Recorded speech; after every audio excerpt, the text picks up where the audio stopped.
परमपिता परमात्मा पूर्ण ब्रह्म सर्व ब्रह्मांडों के रचनहार कबीर साहब हैं, कबीर देव जी हैं। वो हम सभी आत्माओं के जनक हैं, वही हमारे पिता हैं। इसी परमेश्वर में वो सभी गुण हैं। त्वमेव माता च पिता त्वमेव बंधु च सखा त्वमेव विद्या च द्रविण त्वमेव सर्व मम देव देव। ये सर्व देव देव यही परमात्मा है जो सभी भगवानों का भगवान है, सबका मालिक है। अब प्रथम बार कोई श्रद्धालु ये वचन सुनता है कि कबीर देव, कबीर साहब पूर्ण परमात्मा है, परम अक्षर ब्रह्म है, सभी ब्रह्मांडों के रचयिता हैं, तो ये बात, ये वचन कुनीन की तरह जीवा पर रखे नहीं जाते।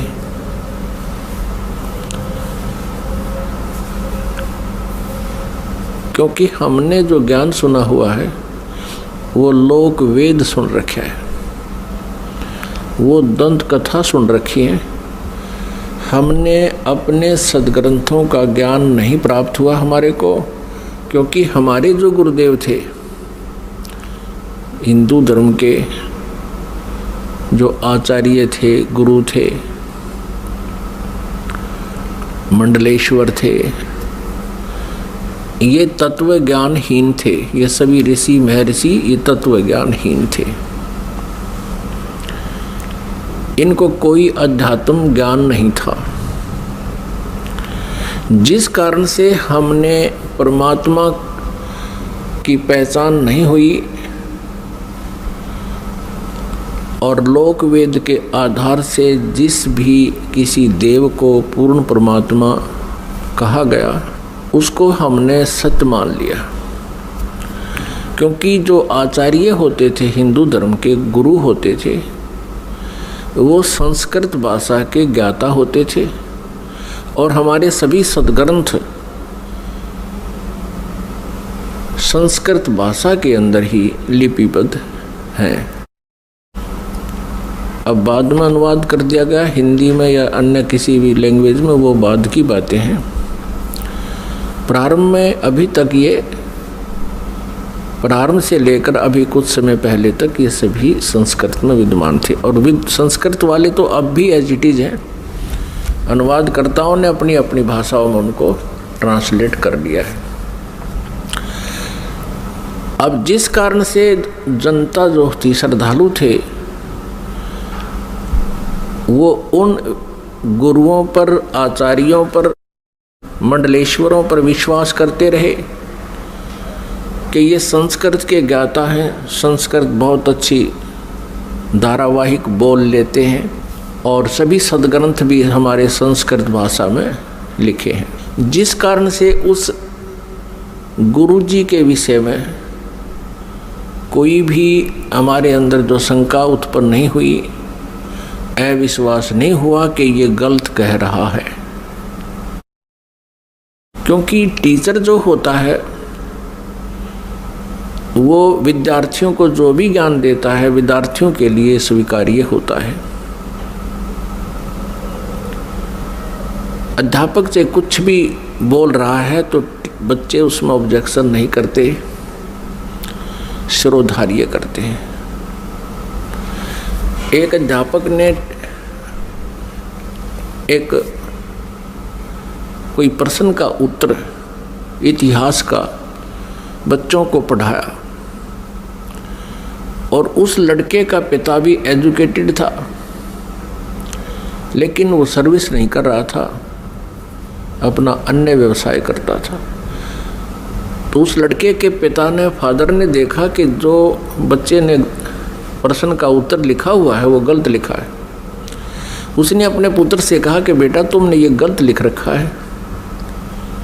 तो लड़के ने उत्तर दिया, नहीं पिताजी, हमारे गुरुदेव ने बोला है ये सही है। तो पिताजी ने कहा, नहीं बेटा इसको ठीक कर लो। तो वो लड़का बोला, नहीं पिताजी बिल्कुल नहीं करूँगा, ये हमारे गुरुजी ने बोला है, हमारे गुरुजी ने कहा है, हमारे अध्यापक ने कहा है। तो पुण्यात्माओं, आज वही सतिथि आ चुकी है। ये जितने भी आचार्य गुरु थे, ये भाषा संस्कृत तो अवश्य जानते थे, लेकिन आध्यात्मिक ज्ञान से ये अपरिचित थे, जिस कारण से ये आज तक भी हमें हमारे सदग्रंथों के गूढ़ रहस्यों को नहीं बता पाए।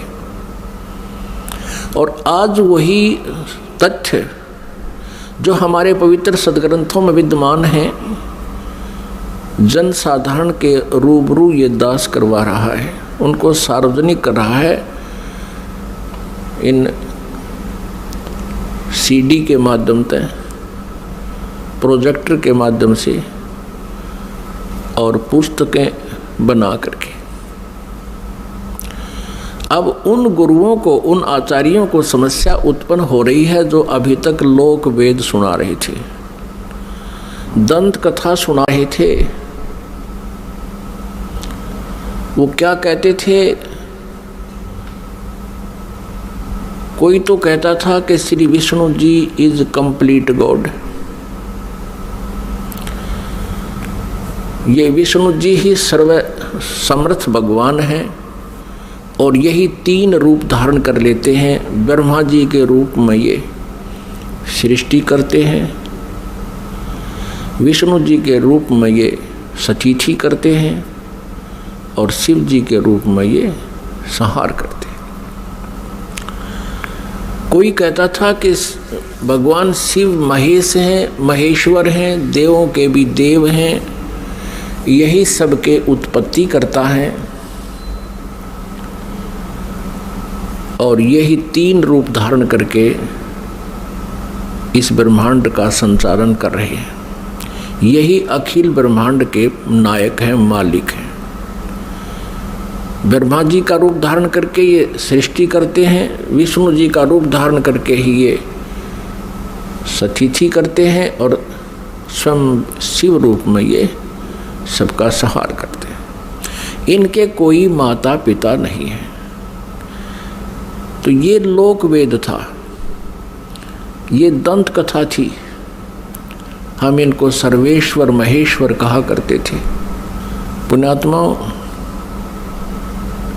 जिस मार्ग पर हम चलते हैं, हम अपना सफ़र तय करने के लिए उद्धत होते हैं, तो उसकी जानकारी हमें थोरोली होनी चाहिए, कंप्लीट होनी चाहिए, फिर उस पर चलने का लाभ है। और यदि हम जाना चाहते हैं हिसार से दिल्ली और हम चल पड़े हिसार से सरसा की ओर, तो हमारा चलना व्यर्थ है। चाहे हम कितनी स्पीड से जा रहे हैं, कितनी गाड़ी को दौड़ा रहे हैं, वो व्यर्थ है। और किसी कारण से आप हिसार से और सिरसा जा रहे हो और रास्ते में कोई इत्तेफाक से कोई व्यक्ति मिल जाता है, पूछ लेता है कहाँ जा रहे हो जेंटलमैन, तो आप कहोगे कि हम दिल्ली जा रहे हैं। वो व्यक्ति आपसे ये कहे कि ये दिल्ली वाला वे नहीं है, ये दिल्ली मार्ग नहीं है, ये तो आप उल्टा जा रहे हो, सिरसा साइड में पंजाब की तरफ जा रहे हो। तो उस जेंटलमैन को विचार करना चाहिए कि ये व्यक्ति ऐसे क्यों बोल रहा है, क्योंकि वो तो अपने हिसाब से दिल्ली जा रहा है, लेकिन उसकी अपनी सोच है कि वो दिल्ली जा रहा है, लेकिन मार्ग गलत है, उसकी दिशा गलत है। तो उस जेंटलमैन को, उस भद्र पुरुष को चाहिए वेरीफाई करें। और वेरीफाई करने का सबसे इजी तरीका ये है, या तो किसी और व्यक्ति से पूछे और वो भी यही कह रहा है और आपका नहीं यकीन हो रहा, तो फिर मैप देखे, मैप अपना मानचित्र देखे और पूछे मैं कहाँ खड़ा हूँ, तो वो लिखा है शहर का नाम कि आप यहाँ सिरसा आ चुके हो, सिरसा से 10 किलोमीटर दूर खड़े हो। तो फिर मानचित्र भी यही बता रहा है और सामने वाला जो भद्र पुरुष आपको बताना चाहता है कि आपकी दिशा गलत है।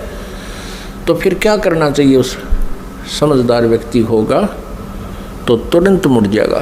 वो ये ना देखेगा मैंने इतना सफ़र तय कर लिया, अब मेरा क्या बनेगा इतने सफ़र का। वो तुरंत मुड़ जाएगा और उस भूल को सुधारेगा। ठीक इसी प्रकार जो भक्तात्मा गलत साधना कर रहे हैं वो कुमार्ग पर जा रहे हैं। जिन पुण्यात्माओं को ये ज्ञान गलत प्राप्त है वो कुमार्ग पर जा रहे हैं। परमात्मा पाने वाला वो मार्ग नहीं है। और आपको अब ये दास कह रहा है कि आप गलत मार्ग पर जा रहे हो, इससे वापस हो जाओ। और आप चले गए हो 50-60 किलोमीटर दूर कुमार्ग पर, और वहाँ आपको पता चलता है कि आप गलत आ गए, तो आपकी समझदारी है कि तुरंत वापस हो जाना चाहिए।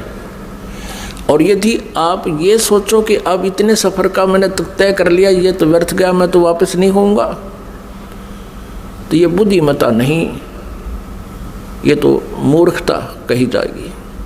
इसी प्रकार आप जी किसी भी इस गुरु इष्ट संत के पास किसी भी इष्ट की पूजा कर रहे हो, और आपने किसी ने 5 वर्ष, किसी ने 10 वर्ष, किसी ने 20 वर्ष, किसी ने 30 वर्ष भी हो चुके हैं, वहाँ डलेड हो रहे हैं। आज आपको ये पता चलता है कि आपका मार्ग गलत है, तो आप जी को चाहिए, क्या चाहिए? अब इसमें कहने की आवश्यकता नहीं गनी, बुद्धिमान को संकेत बहुत है। आपको चाहिए कि तुरंत उस मार्ग को त्याग कर, ये नहीं सोचना चाहिए कि 20 वर्ष की साधना का मेरा क्या होगा, 30 वर्ष की साधना मैंने इस पंथ में कर ली, मेरा क्या होगा। वो तो हो चुका है, तेरा जो होना था वो तो बर्बाद हो चुके हो तुम। आप जी को मार्ग पर इतनी सफ़र कर चुके हो 100 किलोमीटर, इससे वापस होना ही हितकारी है। आपका इसी में शुभ है, तुरंत वापस हो जाओ, त्याग दो उसको। अब परमात्मा कहते हैं भेड़ा देखा दरदरा उत्तर चले फड़क। पहले बेड़ा होता था, बेड़े चला करते थे, दरिया पार करने के लिए नौका भी नहीं होती थी, तो उसमें बेड़ा बनाया करते थे। बेड़ा, वो बेड़ा तो आपको याद नहीं होगा, लेकिन ये समझ ले नौका है। जिस नौका में आप बैठे हो उस नौका में पानी भर रहा है, उसमें उसका नीचे का बेड जो है वो डैमेज हो चुका है, और साथ में दूसरे वाला बिल्कुल जो है सही नौका साथ में आ जाता है, और आपको पता चल जाता है कि ये तो डूबोगे तुम इस नौका में जिसमें बैठे हो, पानी भर रहा है इसके अंदर। तो कहते हैं परमात्मा कहते हैं बेड़ा देखा जर्जरा और उत्तर चले फड़के। डूबे थे पर उबरे। कबीर परमेश्वर जी हमें बताना चाहते हैं कि जो बुद्धिमान होंगे वो ऐसा करेंगे। डूबे थे पर उबरे, गुरु के ज्ञान चमक, और भेड़ा देखा जर्जरा उत्तर चले फड़क। कहते हम तो डूबे थे, 84 लाख योनियों में चले जाते। गुरु जी के ज्ञान से फिर हम फड़क गए, एकदम फड़कना माने न जबरदस्त भयभीत हो जाना, और एकदम फड़क के यानी ऐसे चमक के कूद जाना, एकदम न चमक जाना। मतलब सेकंड का विचार भी नहीं करने का समय है। डूब रहा है तो एकदम दूसरा साथ में खड़ा है, अच्छा स्थान है, तो उस पर चमक एकदम कूद जाना, उसको कहते हैं डूबे थे पर उबरे। गुरु के ज्ञान चमक, लोग एकदम चमक का पड़ा है भाई, एकदम वैसे सतर्क हो जाना। और भेड़ा देखा दरदरा, दरदरा माने टूटन डूबन हो रहा है, तो उत्तर चले फड़क। तो उस पुण्यात्मा को अब विलंब नहीं करना चाहिए गुरु बदलन में। उस मार्ग में कितना ही चला गया उसको तुरंत त्याग देना चाहिए। वो तो बिल्कुल कुमार्ग पर, आप तो 200 किलोमीटर 100 किलोमीटर दूर चले गए हो, वह आना वापस पड़ेगा, आना ही पड़ेगा। आगे जितने कदम रखोगे वो गलत ही है, दूर ही जाओगे।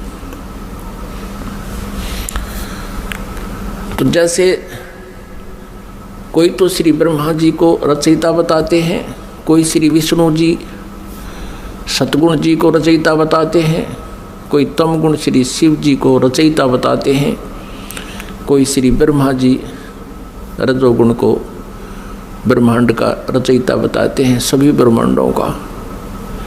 पुण्यात्माओं, ये लोक वेद है। और कोई कोई कहता है कि दुर्गा ही सबकी सृष्टि सर्जनहार है, जो दुर्गा जी के उपासक है, जो श्री देवी जी के उपासक हैं वो देवी जी को ही सब कुछ मानते हैं, और जो ब्रह्म के उपासक हैं, ब्रह्म, वो ब्रह्म को ही सर्वेस्वा मानते हैं। तो पुण्यात्माओं, हमने सबसे पहले ये मैप देखना होगा, अपने सदग्रंथों रूपी मैप को हम पुनः देखेंगे कि इनमें हमें क्या मार्गदर्शन हुआ है, तो तब हम संतुष्ट होंगे। अभी तक तो हम किसी से कुछ सुन रहे हैं भगवान के विषय में, किसी महापुरुष ने कुछ ज्ञान दिया है, किसी ने कुछ दिया है, और हम विद्यार्थी हैं, श्रद्धालु हैं। जो भी संत गुरु जी हमें जैसा भी भगवान के विषय में ज्ञान देता है, हम बिना किसी शंका के, बगैर किसी ऑब्जेक्शन के हम स्वीकार कर लेते हैं। तो पुण्यात्माओं, आप इसके विषय में कि भगवान कौन है, सृष्टि रचना कैसे हुई, ये जानकारी हमें सर्वप्रथम होनी चाहिए, और तभी हम परमात्मा के मार्ग पर सफल हो सकेंगे। फिर हमें कोई भ्रमित नहीं कर सकेगा। श्रीमद् भगवत गीता अध्याय नंबर 16 के श्लोक नंबर 23 में कहा है कि शास्त्र विधि को त्याग कर जो मनमाना आचरण करते हैं, यानी मनमानी पूजाएं करते हैं, मनमाने साधनाएं करते हैं, जो शास्त्रों में विद्यमान नहीं है, जो ज्ञान और उसका समाधान, वो साधना व्यर्थ है। न उनकी गति होती है, न उनको कोई सुख प्राप्त होता है, और न ही उनको कोई सिद्धि प्राप्त होती है, अर्थात व्यर्थ, यूजलेस।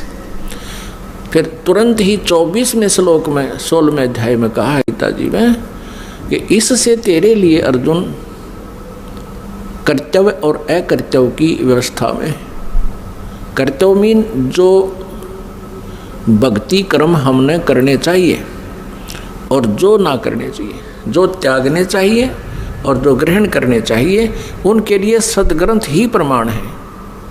किसी की दंत कथा पर विश्वास मत करना।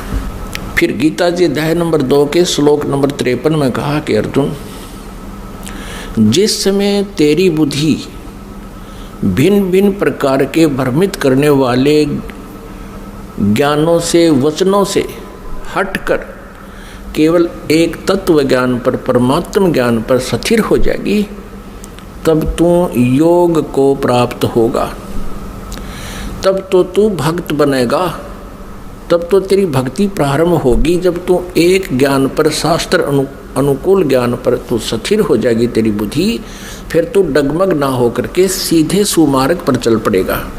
फिर जितने भी कदम इस भक्ति सफर में रखेगा वो तेरे शुभ होंगे, लाभदायक होंगे। अब सृष्टि रचना के बारे में बहुत से असमंजस हैं।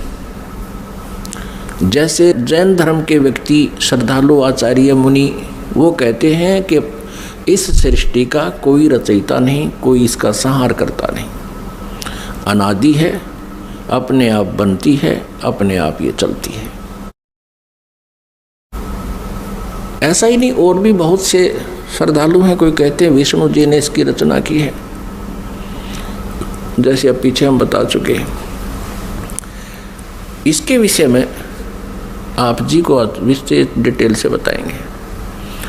परमेश्वर कबीर देव जी का जो प्रसंग चला था कि ये पूर्ण परमात्मा है, पूर्ण ब्रह्म है, कंप्लीट गॉड है, ये विश्वास आप जी को नहीं हो सकता जब तक हम इनके गुणों से परिचित नहीं होंगे। और गुण कहाँ होते हैं? उनके जीवनी में, उनके इतिहास में लिखे होते हैं। जैसे विष्णु जी, श्री शिव जी, श्री विष्णु जी, श्री ब्रह्मा जी, इनकी जानकारी भी इनकी जीवनी में, इनके इतिहास में लिखी है, पुराणों में। और परमेश्वर कबीर जी की महिमा सूक्ष्म वेद में लिखी है, सूक्ष्म वेद में। आदि शंकराचार्य जी के इतिहास में दास ने पढ़ा, उन्होंने भी सूक्ष्म वेद का समर्थन किया है। आदि शंकराचार्य ने कहा है कि 4 वेद, ऋग्वेद, यजुर्वेद, सामवेद और अथर्ववेद, ये तो अवेलेबल हैं, लेकिन सूक्ष्म वेद वो 5वां है।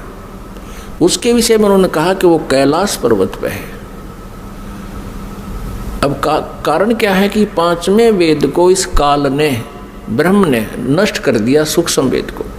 उस सूक्ष्म वेद को देने के लिए परमेश्वर स्वयं यहाँ आते हैं, अपने सतलोक से चलकर, मुक्ति धाम से, सनातन परम धाम से गति करके यहाँ आते। उस छुपे हुए ज्ञान को जो काल भगवान ने, ब्रह्म भगवान ने नष्ट कर दिया, यानी छुपा रखा है, वो किसी तक नहीं आने देता। तो उस 5वें वेद को परमात्मा बताने के लिए आते हैं। उस 5वें वेद में लिखा है, और उस वेद को, उस ज्ञान को परमात्मा ने 600 वर्ष पहले अपने मुखारविंद से, अपने मुख कमल से बोला था।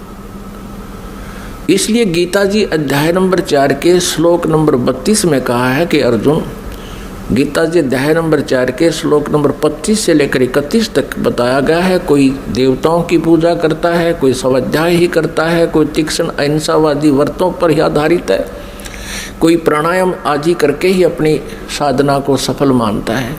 ये इस आध्यात्मिक ज्ञान का, धार्मिक यज्ञों का, यज्ञ माने अनुष्ठानों का विस्तार से विवरण 4 अध्याय के 32वें श्लोक में कहा है कि वो सच्चिदानंद घन ब्रह्म की वाणी में विस्तार से कहा गया है।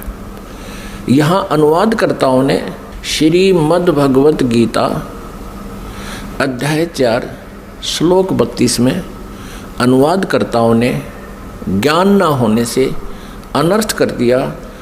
उसमें लिखा ब्रह्मण मुखे, मूल पाठ में ब्रह्मण मुखे लिखा है, अनुवादकर्ताओं ने लिख दिया ब्रह्मण मुखे का अर्थ लिख दिया वेद की वाणी में। वो गलत लिख दिया, वो गलत अनुवाद किया है। ब्रह्मण मुखे माने सच्चिदानंद घन ब्रह्म की वाणी में, जो अपने मुख से, मुखे माने अपने मुख से मालिक ने जो बोली है, उस मुख से बोली हुई वाणी में विस्तार से कहे गए हैं, और वो है कबीर वाणी। ब्रह्मणे का अर्थ यहाँ इन्होंने गलत कर दिया, वेद लिख दिया। और गीता जी अध्याय नंबर 17 के श्लोक नंबर 23 में ओम तत्सत इति निर्देश है ब्रह्मण त्रिविद समर्थ है, वहाँ ब्रह्मण का अर्थ इन्होंने ठीक किया है, क्योंकि वहाँ विचलित नहीं हुए। ये सच्चिदानंद घन ब्रह्म लिखा है ब्रह्मण का अर्थ, तो यहाँ 4 अध्याय के 32वें श्लोक में भी ब्रह्मण का अर्थ लिखना पड़ेगा, सच्चिदानंद घन ब्रह्म की वाणी में विस्तार से कहे गए। फिर 4 अध्याय के 34वें श्लोक में कहा कि वो तत्व ज्ञान है जो 5वें वेद में लिखा है, सूक्ष्म वेद में लिखा है। उस तत्व ज्ञान को तू तत्वदर्शी संतों के पास जाकर समझ, उनको दंडवत प्रणाम करने से, कपट छोड़ के विनम्र भाव से प्रसन्न करने से वो तत्वदर्शी संत तुझे उस परमात्म तत्व का ज्ञान कराएंगे। इससे ये भी सिद्ध हो गया कि गीता ज्ञानदाता उस 5वें वेद से परिचित नहीं है, इसलिए उसने ऑप्शन छोड़ दिया कि आप उस ज्ञान को तो तत्वदर्शी संतों से समझो। तो परमेश्वर कबीर देव जी स्वयं आते हैं वो पूर्ण ब्रह्म तत्वदर्शी संत की भूमिका करने के लिए। उन्होंने 600 वर्ष पहले, क्योंकि परमेश्वर कबीर जी सन 1398 में, यानी संवत 1455 विक्रमी संवत 1455 जून यानी ज्येष्ठ की पूर्णमासी को एक शिशु रूप धारण करके कमल के फूल पर विराजमान हुए थे काशी शहर में, लहर तारा तालाब में। फिर लीला करते हुए बड़े हुए, उनको एक नीरू नीमा नाम के जुल्हा उठा ले गए थे। उसी व्यवसाय में मालिक रहने के कारण वो परमेश्वर जुल्हा धारण कहाए। उन्होंने 600 वर्ष पहले अपने उस सूक्ष्म वेद में लिखा है बताया है, उसको ये दास अब अपने शब्दों में परमात्मा के ज्ञान को आप तक पहुंचाना चाहेगा। परमेश्वर ने बताया है कि सबसे पहले केवल अकेले पूर्ण परमात्मा थे, कबीर देव थे। वो अनामय लोक में रहते थे, अनामय, और परमात्मा अकेले थे। उसके बाद परमेश्वर ने अन्य 3 लोकों की और रचना की। अकय लोक से नीचे वाला अनामय लोक कहो चाहे अनामी लोक कहो, अकय लोक कहो। अकय लोक से नीचे अगम लोक है, उससे नेक्स्ट अलख लोक है, और फिर उससे जो तीसरा स्थान नीचे सत्यलोक है, जिसको सनातन परमधाम कहते हैं। और सत्यलोक में परमात्मा सत्य पुरुष नाम से विद्यमान है। एक ही परमेश्वर ने अपने अन्य 3 रूप और बनाए। तो इस प्रकार प्रत्येक लोक में परमात्मा अलग अलग नामों से, अलग अलग स्थिति से स्वयं ही विराजमान हुए। अब सतलोक के अंदर सृष्टि रचना प्रारंभ की। पुण्यात्माओं, जैसे केवल पृथ्वी लोक पर ही, इस पृथ्वी ग्रह पर ही सृष्टि जो है विद्यमान है, और अन्य ये जितने ग्रह हैं, मंगल ग्रह, बुध ग्रह, ये शनि ग्रह, ये सब खाली पड़े हैं। इसी प्रकार सतलोक के अंदर परमात्मा सत्य पुरुष कबीर देव जी, जिसको परम अक्षर ब्रह्म भी कहते हैं, उन्होंने वहाँ सतलोक में रचना शुरू की। एक वचन से 16 द्वीप बना दिए, 16 द्वीप, और फिर एक एक वचन से एक एक पुत्र की उत्पत्ति कर दी। उन 16 पुत्रों को प्रत्येक द्वीप में रहने का आदेश दे दिया, और अपने उन 16 पुत्रों में से एक पुत्र का नाम अचिंत है। अचिंत से कहा कुछ समय के उपरांत आगे सृष्टि रचना करो। परमात्मा ये दिखाना चाहते थे उन पुत्रों को कि समर्थ के बिना कोई भी प्रयत्न करता है वो सफल नहीं होता। कहते हैं ना, जिसका काम उसी को साजे और करे तो मूर्ख बाजे। अचिंत ने अपने वचन से एक व्यक्ति उत्पन्न किया, उसका नाम रखा अक्षर पुरुष। अब उस अचिंत ने अपने द्वारा उत्पन्न पुत्र को वचन से जो उत्पन्न किया था उसको ही अविनाशी पुरुष मान लिया, उसको अक्षर पुरुष नाम से संबोधित किया, और उसे कहा कि तू मेरा सहयोग करना सृष्टि रचने में। वहाँ परमात्मा ने प्रत्येक द्वीप में जब द्वीप रचना की, प्रत्येक द्वीप में मानसरोवर की भी रचना की। एक अलग से मानसरोवर भी, कॉमन मानसरोवर भी रचना की। तो वो अक्षर पुरुष मानसरोवर में जाके नहाने लगा, नहाते नहाते गहरा चला गया, और वहाँ वो पानी में ही सो गया, निंद्रा आ गई। अपनात्मा सतलोक के अंदर श्वासों से शरीर नहीं है, बहुत समय तक वो बाहर नहीं आया। तब परमेश्वर कबीर देव जी ने उसी जल से जल लिया हाथ में, अपनी वचन शक्ति से उसको जादूगर की तरह एक अंडा बना दिया। उस अंडे में एक जीवात्मा प्रवेश करती, उस अंडे को छोड़ दिया उस मानसरोवर में। वो गड़गड़ गड़गड़ करता हुआ नीचे पहुंचा, तो वो अक्षर पुरुष की जो अधूरी निंद्रा भंग होगी, जिस कारण से वो कुछ कोपित हो गया, उस कोपित दृष्टि से उसने अंडे की तरफ देखा कि किसने मुझे डिस्टर्ब किया है। उस कोप से वो अंडा फट गया, अंडा 2 भाग हो गया, उसमें से ये ब्रह्म निकला। अब आगे चल के इसी इतिहास में, इसी लीला कहानी में अमर कथा में यह सत्यनारायण कथा जो दास आपको सुना रहा है, अभी तक जो विष्णु जी को सत्यनारायण मानकर सत्यनारायण कथा कहा करते थे, वो सत्यनारायण कथा नहीं थी। अब ये है सत्यनारायण कथा। सत्यनारायण माने अविनाशी भगवान की कथा। तो उसमें से ये ब्रह्म निकला। आगे चल के आप 3 प्रभुओं से परिचित होंगे जो ब्रह्मा विष्णु महेश जी से भिन्न है। एक सर्वब्रह्म, इसको सर्वब्रह्म भी कहते हैं, सर्वब्रह्म। और दूसरा ये अक्षर पुरुष यानी अक्षर ब्रह्म। ये अक्षर पुरुष कहो तो अक्षर ब्रह्म कहो। और अंडे से निकला ये सर्वब्रह्म, सर्वब्रह्मन नाशवान, क्योंकि अक्षर पुरुष को तो अचिंत ने नाम दे दिया कि तो अविनाशी व्यक्ति उत्पन्न कर दिया मैंने, अक्षर पुरुष।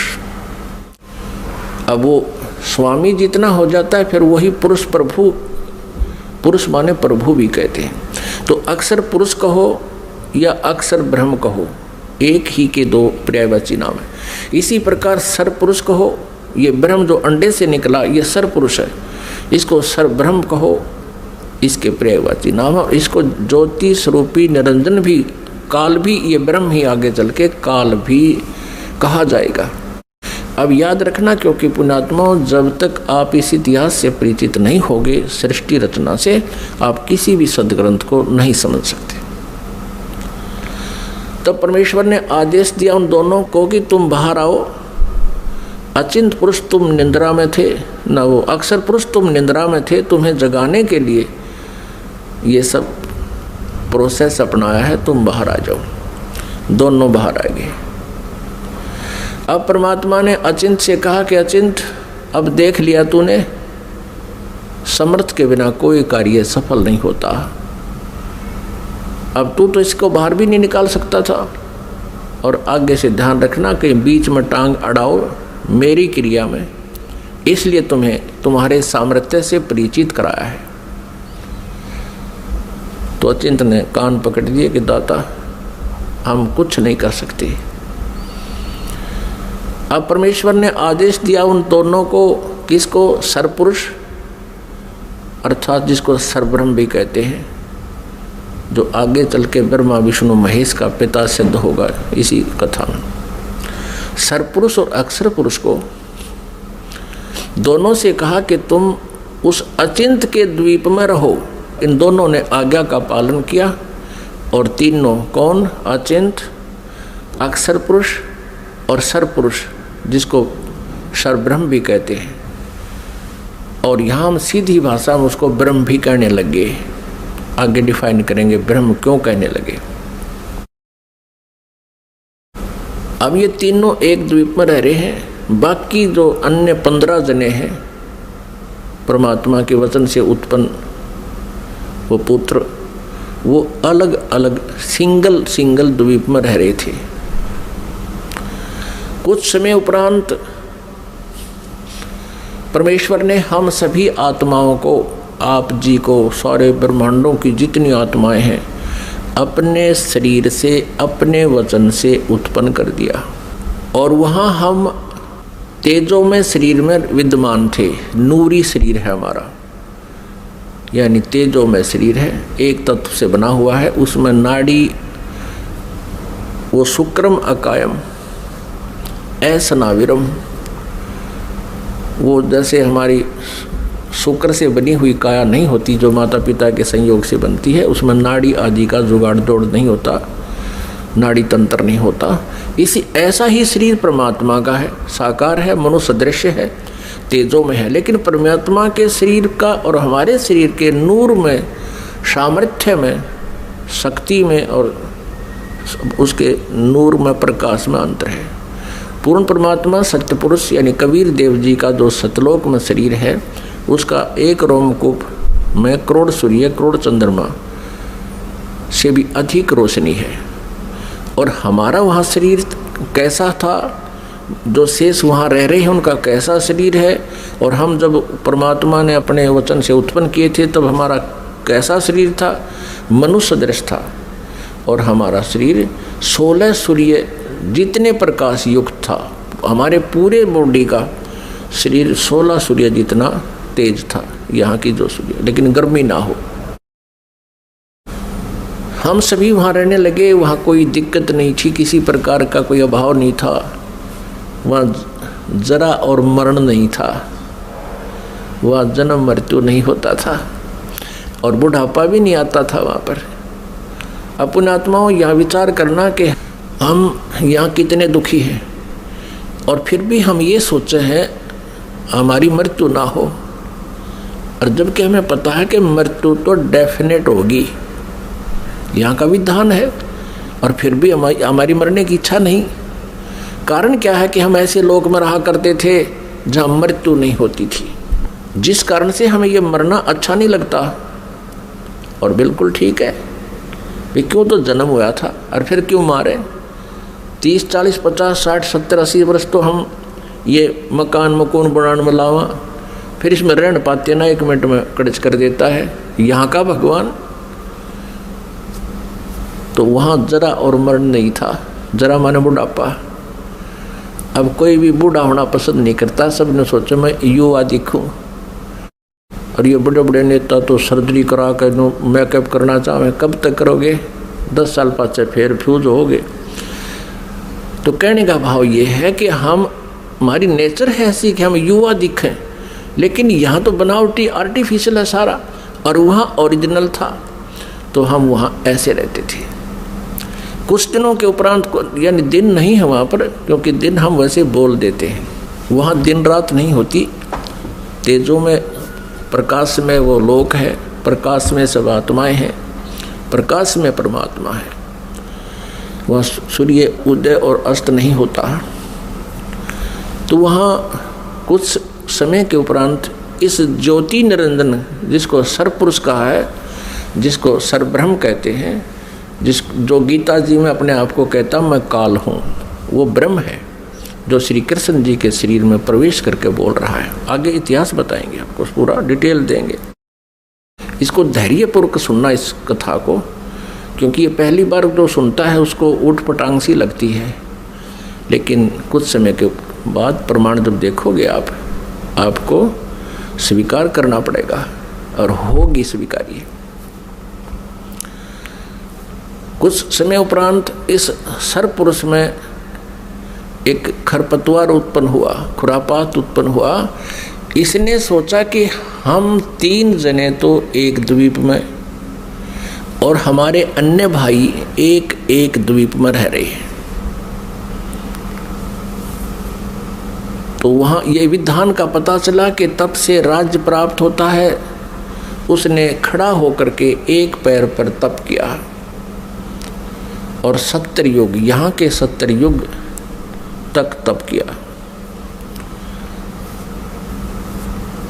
तब पूर्ण परमात्मा ने, सत्य पुरुष ने, कबीर देव जी ने पूछा कि पुत्र तू किस लिए ये तप कर रहा है, क्या इच्छा है तेरी?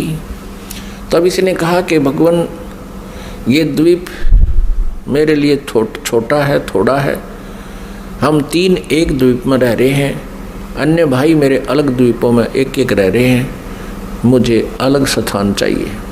परमात्मा ने कहा ठीक है भाई, तुझे 21 ब्रह्मांड दे दिए। जैसे एक धनी पिता अपने पुत्र को 21 प्लाट दे दे, अगले बेटा ये तेरे हिस्से में 21 प्लाट आ गए। अब उन प्लाटों को पाकर, 21 ब्रह्मांड को पाकर, ये सरब्रह्म, हम संत लैंग्वेज में इसको क्षर ब्रह्म कहते हैं। क्षर ब्रह्म, क्षर अक्षर, अक्षर तो ये अक्षर ब्रह्म तो ये परब्रह्म है जो अचिंत के वचन से उत्पन्न हुआ, और क्षर ब्रह्म है ये परमात्मा के वचन से अंडे से उत्पन्न हुआ। ये क्षर ब्रह्म जो है 21 ब्रह्मांडों में, कभी उसमें जा कभी उसमें सैर सपट्टे करे, देख रहा है इनको। फिर मन में इसने सोचा कि इनमें कुछ कंस्ट्रक्शन होनी चाहिए। इस उद्देश्य से इसने फिर 70 युग तप फिर किया। तब परमेश्वर ने पूछा भी अब क्या चाहता है? प्लाट तेरे को दे दिए, 21 ब्रह्मांड दे दिए। तब इसने कहा प्रभु कुछ कंस्ट्रक्शन का, यानी कोई रचना सामग्री दो मुझे, ताकि मैं कुछ उसमें रचना बना करूं। यानी हम जैसे प्लाट दे दिए उसके पास तो फिर भी कुछ को नहीं, पिता से मांगता है कुछ पैसे दो या ईंट सीमेंट मटेरियल अवेलेबल कराओ। तो परमेश्वर कबीर देव जी ने इस सर पुरुष को, क्षर ब्रह्म को 5 तत्व और 3 गुण दे दिए। अगले बेटा बना खिलौने रखे दिन से, इनको पाके बड़ा प्रसन्न हुआ। फिर इसने सोचा कि मैं इसमें कंस्ट्रक्शन भी कर लूँगा, तो फिर अकेला कैसे दिल लगेगा मेरा। इसने सोचा कि कुछ आत्माएं भी मैं प्राप्त करूं भगवान से। इस क्षर ब्रह्म ने, इस काल भगवान ने फिर प्रारंभ किया, एक पैर पे खड़ा होकर। तो उधर से हम यहाँ इसके जाल में कैसे फंस गए, ये एक बहुत विशेष विचारणीय समय जो है ना बात है पुण्यात्माओं, एक विशेष विचारणीय विषय है कि हम क्यों फंसे। फिर चल इसने तो ऐसा कर लिया, प्राप्त हुआ अलग से, हम इसके साथ कैसे, हम जो फंसे हुए हैं ये इसके साथ फंसे हुए हैं, इस ब्रह्म के, क्षर ब्रह्म के साथ हम यहाँ आ गए, जिस कारण से हम यहाँ दुख पा रहे हैं। अपने पिता को छोड़ आए जहाँ कोई अभाव नहीं था, कोई जन्म मृत्यु नहीं थी। तो हम कैसे फंसे कि हम वहाँ देख रहे थे इसके तप को, और जब ये खड़ा होकर तप कर रहा था, एक पैर पे खड़ा होकर, हम सभी इस पर आसक्त हो गए, इतने आसक्त हो गए। ओहो देख कितने दिन से एक पैर पे खड़ा है, कभी इस पैर को कर लेता है, कभी उस पैर पे खड़ा हो जाता है, और ऐसे करके खड़ा है कभी। तो हम इसकी इन अदाओं से इतने प्रभावित हो गए, हम अपने भगवान से भी दिल हटा बैठे। जो हमें सर्व सुख दे रहा था, सब सुविधाएं उपलब्ध करा रहा था, हम उससे हटकर इसके ऊपर आसक्त हो गए। तो पुण्यात्माओं, यही बीमारी, यही स्वभाव आप और हम सभी को वहाँ से लगी थी। जैसे यहाँ के हीरो और हीरोइन, अभिनेता अभिनेत्री अपने पेट के लिए, रोजी रोटी के लिए एक्टिंग करते हैं, अदाएं करते हैं, उछल कूद करते हैं, और ये युवा वर्ग बच्चे उनको देखकर इतने आसक्त हो जाते हैं, पूछो मत। और यदि कोई हीरो या हीरोइन यानी कोई अभिनेता या अभिनेत्री यहाँ बरवाला में आ जा या हिसार में आ जावे, फिर देखो इन बच्चों के, कॉलेज वालों के और जवान बच्चों की वहाँ कैसे भीड़ उमड़ कर जाती है, और कम से कम 200, 300, 400 फुट से दूर खड़े खड़े देखते हैं कि देखो वो खड़ा, वो है वो फलाना नेता अभिनेता, वो खड़ी, वो है फलानी अभिनेत्री।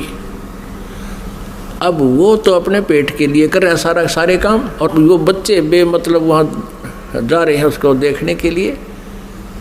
लेना एक न देने दो, क्या देगा उनको वो, और धक्के खा के सामने भूखे अपने वापस आ जाते हैं। ठीक इसी प्रकार हम इस काल पर आसक्त हो गए और भगवान से हमारा हृदय हट गया।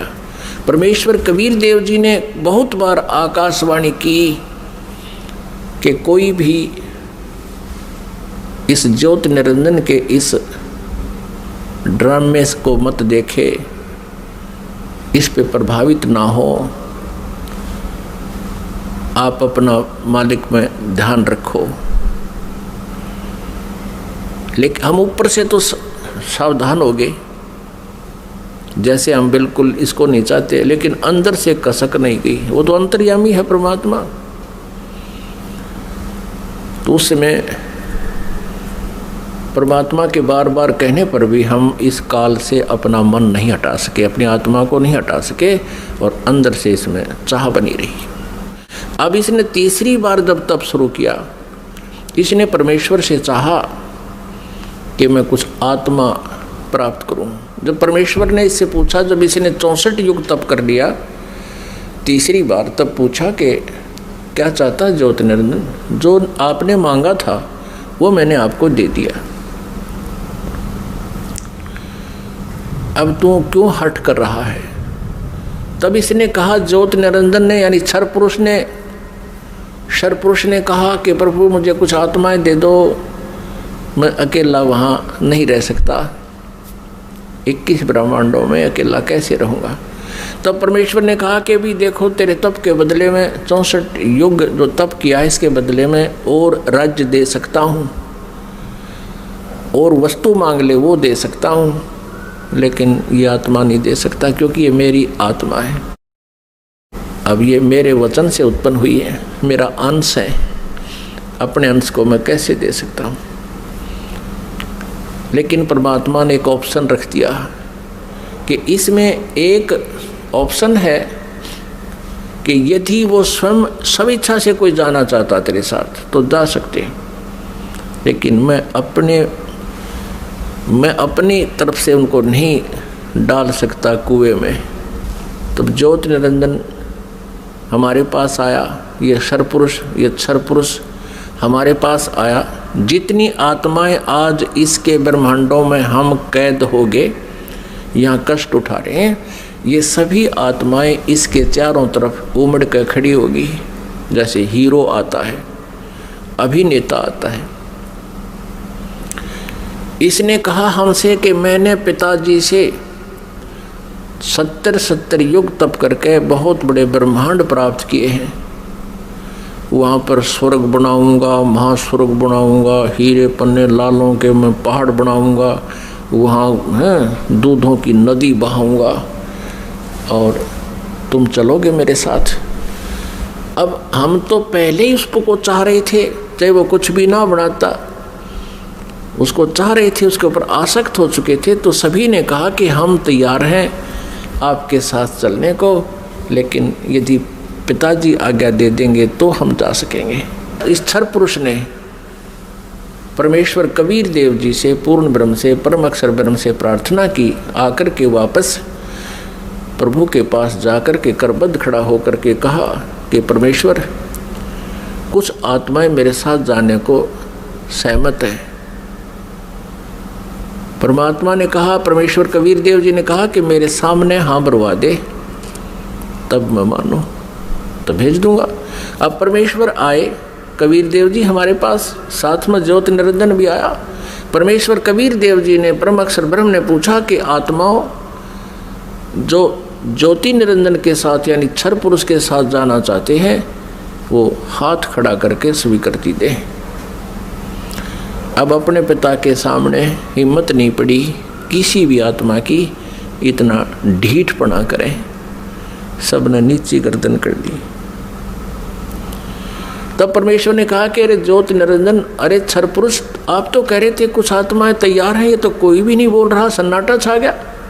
तब एक आत्मा सबसे पहले खड़ा हुआ। उसने सोचा कहीं हम रह जावा यहीं पर। उसने खड़ा होकर कहा कि पिताजी, हाँ, उसने हाथ खड़ा किया कि पिताजी मैं जाना चाहता हूँ। फिर तो हम जैसे सारे सोचा करते हम पीछे रह जाएं, हमने भी सब न कर दिया, ऐसे सब ने हाथ खड़े कर दिए।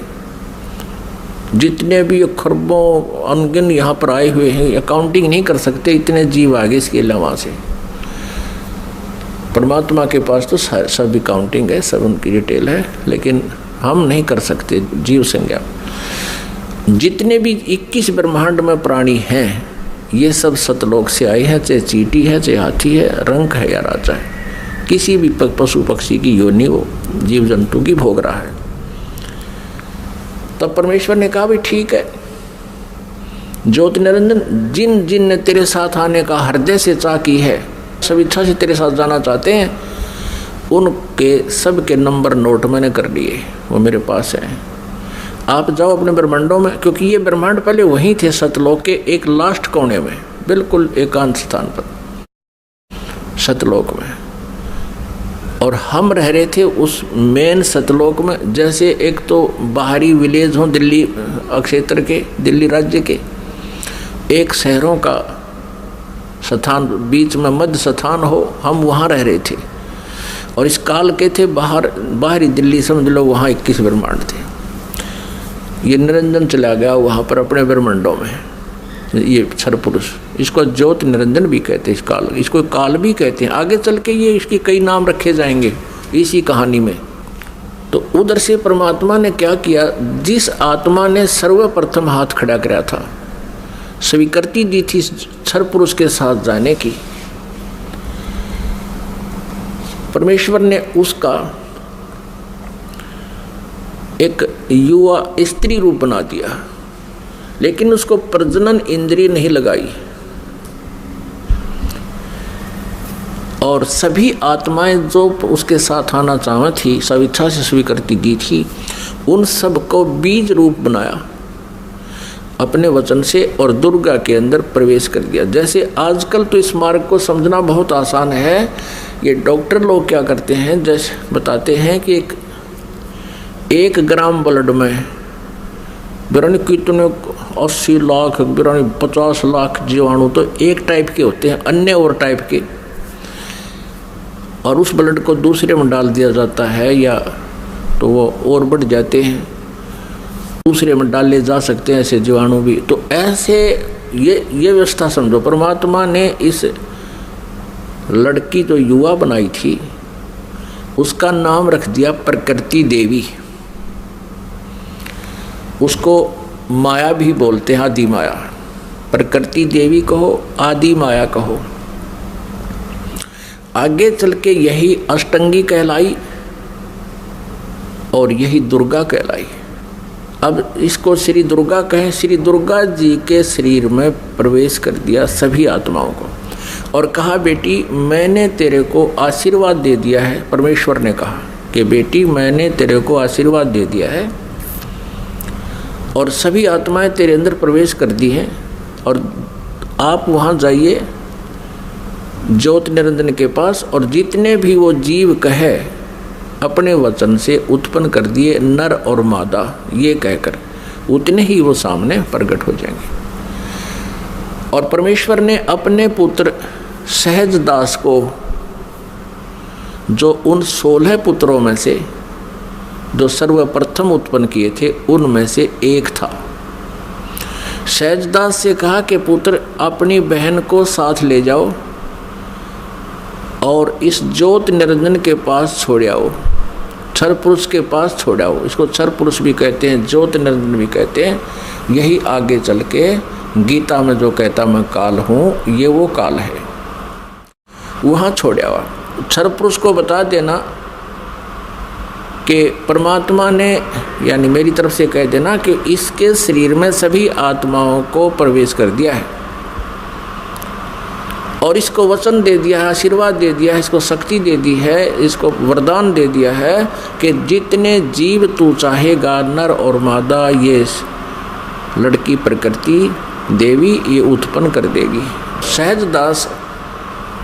सहजदास पिताजी के आदेश को शिरोधार्य करके अपनी बहन श्री दुर्गा को साथ लेकर ज्योत निरंजन के पास आ गया, यानी क्षर पुरुष के द्वीप में चला गया। उस लोक 21 ब्रह्मांडों में उससे कहा कि ये बहन है और इस बहन के शरीर में परमात्मा ने सभी आत्माओं को प्रवेश कर दिया है।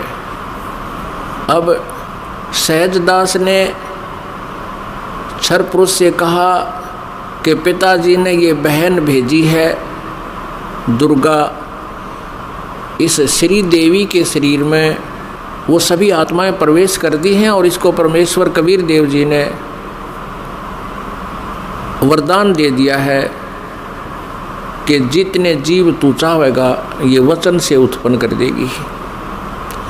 ऐसा कहकर के वो सहजदास उस लड़की को वहाँ छोड़कर वापस आ गया। अब सहजदास के आ जाने के उपरांत वहाँ पर प्रकृति देवी और ये ज्योत निरंजन अर्थात क्षर पुरुष ये दोनों रह गए। अब लड़की युवा होने के कारण उसका रूप रंग निखरा हुआ था। अब ज्योत निरंजन यानी क्षर पुरुष के मन में दोष उत्पन्न हो गया। अकेली युवा लड़की को देखकर उसने उस लड़की के साथ दुर्गा के साथ, श्री देवी के साथ दुर्व्यवहार करना चाहा तो प्रकृति देवी ने बार बार कहा कि ज्योति निरंजन तू ऐसा कर्म ना कर, मैं आपकी बहन हूँ, आप मेरे बड़े भाई हो। आपकी उत्पत्ति परमेश्वर कबीर देव जी से, सतपुरुष से, अंडे से हुई, उसके बाद हमारी भी उत्पत्ति उसी परमेश्वर ने की। आप मेरे बड़े भाई हो, मैं आपकी छोटी बहन हूँ, आप मेरे साथ ये जुल्म ना करो। बहुत विनय करी, लेकिन इस क्षर पुरुष में इतना काम वासना बढ़ गई, इतना रजोगुण प्रभावित हो गया कि इसने एक नहीं सुनी, ना कोई मान मर्यादा रखी और लड़की के साथ इसने बलात्कार करने की चेष्टा की। अभद्र तरीके से मुंह खोल रखा था। दुर्गा ने यानी प्रकृति देवी ने सूक्ष्म रूप बनाया, इसके मुंह में पेट में शरण ग्रहण की। वैसे तो कहीं भागे जान नहीं दे सकता था, पता था उसको। अपनी इज्जत रक्षा के लिए, अपने कौमार्य की रक्षा करने के लिए इसने पेट में शरण चली गई। उधर से आवाज़ लगाई कि हे परमात्मा मेरी रक्षा करो, मुझे बचाओ, मेरे पिताजी मुझे बचाओ। परमात्मा को पता था कि इनके साथ ऐसा होगा, क्योंकि हम परमात्मा परमेश्वर जी के बार बार मना करने पर भी हम इससे अपना मन नहीं हटा सके थे। परमेश्वर ने स्वयं अपने पुत्र जोगजीत का रूप धारण किया और वहां प्रकट हो गए। लड़की को, दुर्गा को उसके पेट से निकाला, शरीर से बाहर निकाला और कहा कि ज्योति निरंजन सुन ले आदेश परम पिता का, तूने इस अच्छे लोक में ऐसा जुल्म किया है, तू पहला व्यक्ति है। तूने यह बदनीयत की है इस लड़की के ऊपर आज, और तूने इसको अपने पेट में निगल लिया है, और तेरी जो क्रिया है यह भी एक बहुत अभद्र पुरुष की है, इसलिए तेरा नाम आज से काल होगा। तू काल नाम से जाना जाएगा और 1,00,000 मानव शरीरधारी प्राणियों का नित आहार किया करेगा और 1,25,000 उत्पन्न करेगा, यानी 25% एक्स्ट्रा तो उत्पन्न किया करेगा। और आज से तुझे यहाँ से देश निकाला दे दिया है परमपिता परमेश्वर ने, सतलोक से निकाल दिया तुम्हारे को 21 ब्रह्मांड समेत दोनों भाग, यहाँ से निकल जाओ तुम। इतना ही कहा था, उसी समय ये 21 ब्रह्मांड वहाँ से ऐसे चल पड़े जैसे विमान स्पीड पकड़ लेता है। और इस प्रकृति देवी से, दुर्गा से परमात्मा ने कहा कि बेटी तुमने अपने पैर पे आप कवाड़ा मारा है, अब तुम सब इच्छा से इसके साथ जा रहे हो और पिताजी के दिल से तुम उतर गई, क्योंकि वहाँ परमात्मा अपना रूप बदले हुए खड़े थे। अब तुम यहाँ नहीं रह सकते। 21 ब्रह्मांड सतलोक से चले और सत्यलोक से, बाहरी अक्षेत्र से, सीमा से 16 शंख कोश, जैसे अरब खरब हैं, नील पद्म 10 पद्म, फिर शंख 10 शंख, ऐसे 16 शंख कोश। एक कोश लगभग 3 किलोमीटर का होता है, 48 शंख किलोमीटर समझो। ये 21 ब्रह्मांड आगे। अब ज्योति निरंजन ने सोचा कि जो मेरे साथ होना था वो तो हो चुका है और मैं यहाँ का फुल फ्लैज हो गया, इंडिपेंडेंट हूँ, अब अपनी मर्जी चलाऊंगा। इसने फिर से उस दुर्गा के साथ दुर्व्यवहार शुरू किया, श्री देवी के साथ। श्री देवी ने, दुर्गा ने फिर कहा कि ज्योति निरंजन यानी क्षर पुरुष तू आँख खोल ले, देखो परमात्मा ने मुझे शक्ति दी है, वर्ड पावर दी है, शब्द शक्ति दी है, मैं वचन से जितने जीव तू कहेगा मैं उत्पन्न कर दूंगी तेरे यहाँ संसार के लिए। तू ये मैथुन सृष्टि प्रारंभ मत कर। लेकिन ये नहीं माना। दुर्गा ने फिर यातना की कि देख, पहले तो तू मेरा बड़ा भाई, मैं तेरी छोटी बहन, और दूसरे मैं तेरे पेट से निकलकर तेरे शरीर से बाहर आई हूँ, मैं तेरी पुत्री होगी, तू किसी नाते की तो लाज रख ले। लेकिन इस ज्योत निरंजन क्षर पुरुष ने उसकी एक नहीं सुनी। तो उसमें परमात्मा ने इस लड़की को प्रजनन इंद्रिय नहीं लगाई थी। फिर इस काल ने, ज्योत निरंजन ने, ये तब से सिद्धियां भी आ जाती हैं। अपनी सिद्धि शक्ति से प्रजनन इंद्रिय बनाई, दुर्गा से बाई फोर्स विवाह किया और फिर इन 3 पुत्रों की उत्पत्ति हुई।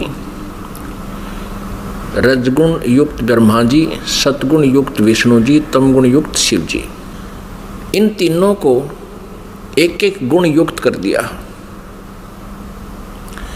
एक एक गुण युक्त कैसे किया? इस काल ने एक ब्रह्मांड के ऊपर टॉप मोस्ट प्लेस पर, शिखर में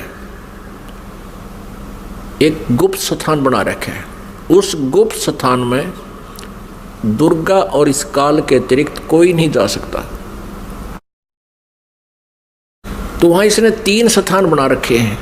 उस गुप्त स्थान पर, गुप्त क्षेत्र में 3 स्थान बना रखे हैं। एक रजोगुण प्रधान क्षेत्र, एक सतोगुण प्रधान क्षेत्र, एक तमोगुण प्रधान क्षेत्र। जैसे किसी मकान में 3 कमरे हों, 3 कक्ष, एक कक्ष में अश्लील चित्र लगे हों और दूसरे में साधु संत फकीरों के, महापुरुषों के चित्र लगे हों और तीसरे में सूरवीरों के, शहीदों के चित्र लगे हों। जिसमें व्यक्ति उन अश्लील चित्र लगे हुए कक्ष में प्रवेश करेगा तो वहां जाकर उसका स्वभाव वैसा ही बन जाएगा, बट नेचुरल है। और फिर वो जाएगा उस जहाँ साधु संत फकीरों के चित्र लगे हैं उसमें जाता है तो उसका एकदम विचार भाव बहुत ही विनम्र हो जाता है और भाव बदल जाते हैं। ऐसे ही जब वो जिस कक्ष में सूरवीरों के, शहीदों के चित्र लगे हैं तो वहाँ जाते ही उसका अपने आप मनोबल उसी प्रकार का हो जाता है, स्वभाव बन जाता है। तो ठीक इसी प्रकार इन तीनों पुत्रों को रजगुण युक्त ब्रह्मा जी को जो कैसे बनाया कि दुर्गा को अपनी पत्नी रूप में, इस श्री देवी को पत्नी रूप में रखा। जब ये रजोगुण प्रधान क्षेत्र में निवास करने लगे तो उस समय इस क्षर पुरुष ने, ज्योति निरंजन ने अपने 5 मुख बना लिए और वहाँ रहने लगे। इन दोनों के संयोग से जो पुत्र उत्पन्न हुआ वो पंचमुखी हो गया।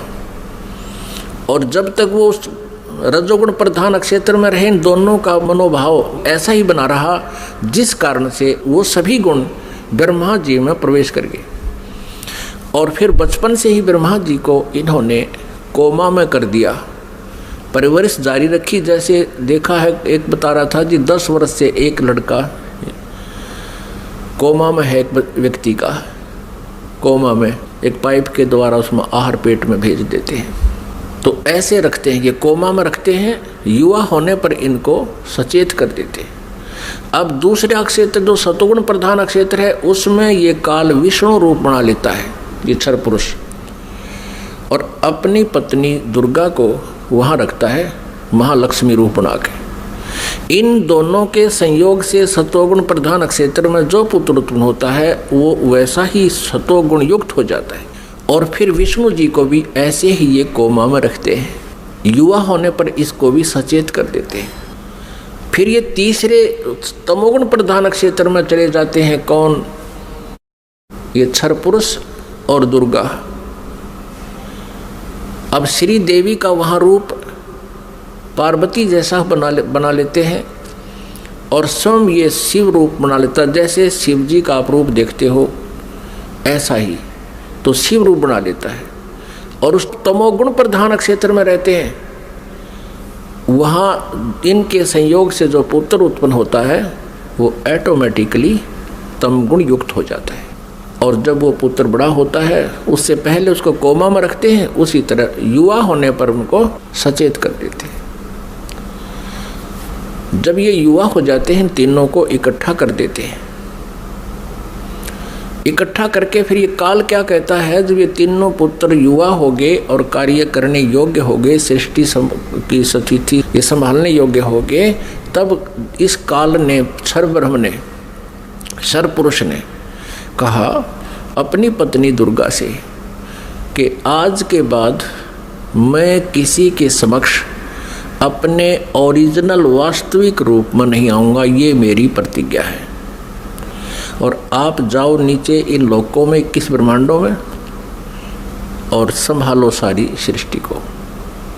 अब दुर्गा ने कहा कि ज्योति निरंजन मैं तेरे बस पड़ गई हूँ, अपने पैर पे मैंने आपको कुल्हाड़ा मार रखा है, कुल्हाड़ी मार ली, अब तू जैसे नाच नचाएगा मुझे नाचना पड़ेगा।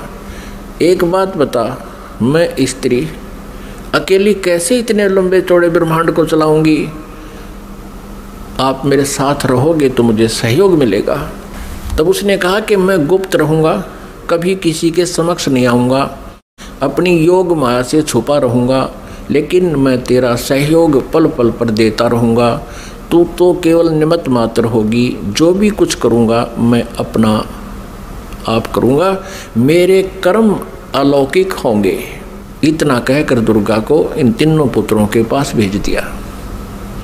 दुर्गा ने इन तीनों को सचेत किया, एक स्थान पर इकट्ठा कर दिया प्रेरणा कर करके। तब इनसे कहा कि तुम तीनों कार्य करो अपना अपना, ब्रह्मा सृष्टि उत्पत्ति और विष्णु सतिथि और शिव संहार करो। तब इन्होंने कहा कि माता कहीं स्थान तो है ही नहीं, सब जल ही जल है, हम कहाँ रहेंगे। इनको वहाँ समुद्र के अंदर, अक्षीर समुद्र में रखा हुआ था। तब दुर्गा ने कहा कि तुम चलो तीनों विमान में बैठो। इनको बहुत कुछ दिखाया, ऊपर के लोक लाख दिखाए सारे। फिर इन तीनों को की 3 राजधानियां बना रखी हैं, एक शिवपुरी, एक विष्णुपुरी और एक ब्रह्मापुरी। शिवलोक कहो से शिवपुरी कहो, ब्रह्मापुरी को से ब्रह्मालोक कहो, और विष्णुपुरी को से विष्णुलोक कहो। इनको तीनों को एक एक लोक में भेज दिया, अपनी नारी स्थान दे दिए। फिर इनसे कहा कि तीनों से कहा कि जाओ तुम सागर मंथन करो। आदेश दुर्गा को देता है ये ब्रह्म सरपुरुष क्षर ब्रह्म, और दुर्गा इन बच्चों से कह देती है कि जाओ तुम सागर मंथन करो। आगे से काल ने सब व्यवस्था कर रखी थी। प्रथम बार जो सागर मंथन हुआ, इस काल ने क्या किया कि अपने श्वासों से 4 वेद छुपा दिए उसमें समुद्र में। सागर मंथन करने से वो 4 वेद बाहर आए, लिपिबद्ध हुए वे। जैसे दूध का प्रारूप कुछ होता है, उसमें जामन लगा देते हैं, दही बनती है, दही को रिड़कते हैं तो मक्खन का कुछ और ही प्रारूप होता, फिर दोबारा लस्सी में नहीं मिल सकता। तो इस प्रकार वो 4 वेद अपने आप बहुत सुंदर कमल के फूलों पर रखे हुए आए। ब्रह्मा ने 4 उठा लिए। अब वो वेद लेकर आए तो दुर्गा ने, आकाशवाणी काल ने बता दिया था कि ब्रह्मा को कहो ये वेद पढ़े, और मैं उसको अंदर से प्रेरणा कर करके कुछ अर्थ बताऊंगा। तो ब्रह्मा ने, उससे पहले ब्रह्मा और विष्णु और शिव वेद पढ़ने से पहले तीनों दुर्गा से पूछा करते थे कि माता हमारा पिता कौन है। दुर्गा को काल ने मना कर दिया था कि तुम मेरा भेद नहीं बताओगी। उसी समय ये कह दिया था कि तुम मेरे बारे में किसी को नहीं बताएगी, नहीं तो तेरी खैर नहीं है। अब उस काल के डर से, ज्योति निरंजन क्षर पुरुष के डर से दुर्गा ने सब भेद गुप्त रखा। अपने पुत्रों को बताया, बेटा तुम्हारा कोई पिता नहीं, मैं ही तुम्हारी माता हूँ, मैं ही तुम्हारा पिता हूँ, मैं ही सारी सृष्टि की रचनहार हूँ। तो बच्चों ने मान लिया जैसे माँ बताती है। जब ब्रह्मा जी ने वेदों को पढ़ा, उसमें देखा कि सृष्टि रचनहार तो कोई और है, वो परम अक्षर ब्रह्म है। ब्रह्मा ने पूछा, माता ये वेद कैसे मिले हमारे को? दुर्गा ने कहा, ये भगवान ने दिए हैं भाई, ये गॉड गिवन है। अच्छा, तो फिर ब्रह्मा ने कहा, माता वेदों में लिखा है कि परमात्मा साकार है, मनुष्य सदृश है, सह शरीर है, और आप कह रही हो कि तुम्हारा कोई पिता नहीं। वेदों में लिखा है कि वो उसी ने सब कुछ, सबकी रचना की है, सबका रचनहार है, कुल का मालिक है। तो अब वेद झूठे नहीं हो सकते, क्योंकि गॉड गिवन बता रही आप। अब दुर्गा फंस गई, अपन आत्मा कितनी झूठ बोल ले, सच्चाई ऊपर आए बिना रहा नहीं करती। कहते हैं चोर चुरावे तू बड़ी गाड्डा पानी में, वह गाड्डे वह ऊपर आवे में सच्चाई छनी नहीं। फिर दुर्गा ने कहा बेटा बात सुनो, वो निराकार है, वो किसी को दिखाई नहीं देगा, और क्यों व्यर्थ प्रयत्न करते हो, वो निराकार है। अब ब्रह्मा ने कहा माता अब आपकी बातों पर मुझे अविश्वास हो गया। पहले तो मैं आपकी प्रत्येक बात को सिरोधार्य करता था, सत्य मानता था, लेकिन आज आपकी बात में फर्क पड़ गया।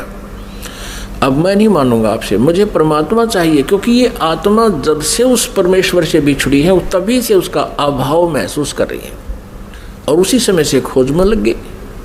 यहाँ हम आगे जहाँ हम उसको जिस विधि से खोजना चाहते हैं वो मिल नहीं सकता, क्योंकि चारों वेदों में केवल ब्रह्म तक के पाने की, इस क्षर पुरुष तक के पाने की विधि लिखी है। उस परम अक्षर ब्रह्म के पाने की विधि इसमें ऑप्शन छोड़ रखा है। यजुर्वेद अध्याय नंबर 40 के मंत्र नंबर 10 से लेकर 13 में स्पष्ट किया है। जो वेद ज्ञानदाता ब्रह्म कह रहा है कि उस परमेश्वर के बारे में कोई तत्वदर्शी संत बताओगे, उनसे पूछो। ये वेद भी यही कहते हैं। वेदों का सारांश गीता जी है। गीता जी अध्याय नंबर 4 के श्लोक नंबर 34 में भी यही कहा है। ये गीता ज्ञानदाता ये क्षर पुरुष है, श्री कृष्ण में प्रवेश करके बोलता है। वो भी यही कहता है कि उस परमात्म तत्व की जानकारी की तत्वदर्शी संतों से जाकर समझो, वो बताएंगे। तो वेदों में जो प्रमाण लिखा है, तो ब्रह्मा ने सोचा कि वेदों में लिखा है कि ओम का नाम है, और ओम नाम से जाप करूंगा मैं। और हठ योग कैसे शुरू किया इसने? अब वेदों में हठ योग करना नहीं लिखा, जैसे तप करते हैं ये ऋषि महर्षि, ये नहीं लिखा कहीं पर भी। लेकिन वो तप कहाँ से ग्रहण किया? इस तप वाला जो हठ योग की साधना कहाँ से ग्रहण करी ब्रह्मा ने? ब्रह्मा जी जब उत्पन्न हुआ, श्री विष्णु जी के नाभि से कमल निकला और उसके ऊपर ये बैठे विराजमान पाया अपने आप को। काफ़ी समय तक उस डंठल को पकड़कर नीचे उतरा, ऊपर नीचे घूमा, कहीं और छोर नहीं मिला, तो वापस उस कमल के फूल पर आकर विराजमान हो गया। तब आकाशवाणी करी क्षर पुरुष ने, ज्योति निरंजन ने, कि तप करो तप करो। अब ब्रह्मा ने वो आकाशवाणी परमेश्वर की मान कर तप शुरू कर दिया। जब इसने 1000 वर्ष तक तप कर लिया, फिर आकाशवाणी हुई कि सृष्टि करो। अब तप से बैटरी चार्ज होगी। तो अब ब्रह्मा जी ने सोचा वेदों में जो लिखा है ये भी भगवान की वाणी, और जो मैंने सुना हुआ भी भगवान की वाणी। अब वेदों में जो ज्ञान है वो परमेश्वर परम अक्षर ब्रह्म का दिया हुआ है। 5 वेद दिए थे परमेश्वर ने इस क्षर पुरुष को, इसके अंतःकरण में फीड कर दिए थे। अब जैसे किसी अंतःकरण में फीड कर दिए तो समय रख दिया परमात्मा ने, उसके बाद वो अपने आप बाहर आने थे वो बाहर, 5 आगे। लेकिन इसने देखा पढ़ करके 5वें वेद में बहुत जानकारी थी परमपिता की, सत्य पुरुष की, परम अक्षर ब्रह्म की। इसने उसको नष्ट कर दिया और 4 वेद दे दिए। अब चारों वेदों को ब्रह्मा जी ने पढ़ा तो कहा माता इसमें ओम नाम लिखा है और मैं परमात्मा को पाऊंगा। दुर्गा ने कहा कि यदि तेरा पिता तुझे नहीं मिला, तू कहाँ जा रहा है, तो तू क्या करेगा भाई अगर तेरे को तेरा पिता नहीं मिला, क्योंकि उसने प्रतिज्ञा कर रखी है तुम्हें दर्शन नहीं देगा। तो ब्रह्मा ने कहा कि मैं तुझे अपनी शकल नहीं दिखाऊंगा यदि भगवान नहीं मिला, क्योंकि वेदों में लिखा ओम, यजुर्वेद अध्याय नंबर 40 के मंत्र नंबर 15 में स्पष्ट किया कि ओम कर्तु समर कल्वे समर कर्तुम समर। इसलिए ये ओम नाम है क्षर पुरुष का, ब्रह्म तक का, क्षर ब्रह्म का। और परम अक्षर ब्रह्म के बारे में वेदों में ज्ञान नहीं है साधना का, लेकिन उसकी महिमा बहुत लिखी है। 3 वेदों को पढ़ने वालों ने परमात्मा की महिमा तो पूर्ण परमात्मा वाली ग्रहण कर ली और साधना इस ब्रह्म वाली कर ली। जानकारी परम अक्षर ब्रह्म की अधिक है, जिसको परम अक्षर ब्रह्म कहते हैं, सत्पुरुष भी कहते हैं। लेकिन उसके पाने का मेथड नहीं है, वे ऑफ वर्शिप नहीं है। वे ऑफ वर्शिप यानी पूजा की विधि केवल ब्रह्म तक की है, वो ओम नाम है। गीता जी अध्याय नंबर 17 के श्लोक नंबर 23 में तीन मंत्र के जाप का प्रावधान है। ओम तत्सत इति निर्देश है ब्रह्मण त्रिविध समर्थ है। और गीता जी अध्याय नंबर 15 के श्लोक नंबर 1 से 4 में और 16 और 17 में विस्तार से विवरण दिया गया है कि इस संसार रूपी वृक्ष के तना कौन है, जड़ कौन है और शाखा कौन है, डार कौन है, पत्ते क्या हैं। इनको जो जानता है वो तत्वदर्शी संत है। और उसमें 16 और 17 श्लोक में 15वें अध्याय के गीता जी में सरपुरुष, अक्षर पुरुष और परम अक्षर ब्रह्म यानी उस उत्तम पुरुष है तू अन्य, इन सरपुरुष और अक्षर पुरुष से कोई अन्य है वो परम अक्षर ब्रह्म है। गीता जी अध्याय नंबर 8 के श्लोक नंबर 1 में अर्जुन ने पूछा कि आप जी ने जो अध्याय नंबर 7 के मंत्र 29 में जिस तत्ब्रह्म के बारे में कहा प्रभु वो किम तत्ब्रह्म, उसका उत्तर गीता ज्ञानदाता ने 8वें अध्याय के 3रे श्लोक में दिया है कि वो परम अक्षर ब्रह्म है और वही सबका सृष्टि रचनहार है। तीनों लोकों में प्रवेश करके सबका धारण पोषण करता है, 15वें अध्याय के 17वें श्लोक में स्पष्ट किया है। तो वो परम अक्षर ब्रह्म है, उसकी जानकारी वेदों में पाने की नहीं है, वो तो तत्वदर्शी संत बताएगा, ये दास बताएगा, परमात्मा ने भेजा है इसी उद्देश्य से। वो ना होने से ब्रह्मा जी ने ओम नाम का जाप किया, 4 युग तक समाधि लगा के हठ योग भी किया। तब दुर्गा ने अपने वचन से एक लड़की उत्पन्न की और उससे कहा कि बेटी आप जाओ और ब्रह्मा को जो समाधिस्थ है उसको उठाओ और कहो कि आपको माता याद कर रही है, तेरे बिना सृष्टि नहीं रची जा रही। अब 4 युग जब बीत गए, आकाशवाणी की दुर्गा को सरपुरुष ने कि दुर्गा सृष्टि रचो। दुर्गा ने कहा, प्रकृति देवी ने कहा कि आपका ज्येष्ठ पुत्र आपकी खोज में गया है, मेरे मना करते करते भी गया है। तब आकाशवाणी से कहा उस काल ने, सरपुरुष ने, कि उसको बुलाओ, मैं कभी दर्शन नहीं दूंगा। तब वो लड़की वहाँ भेजी।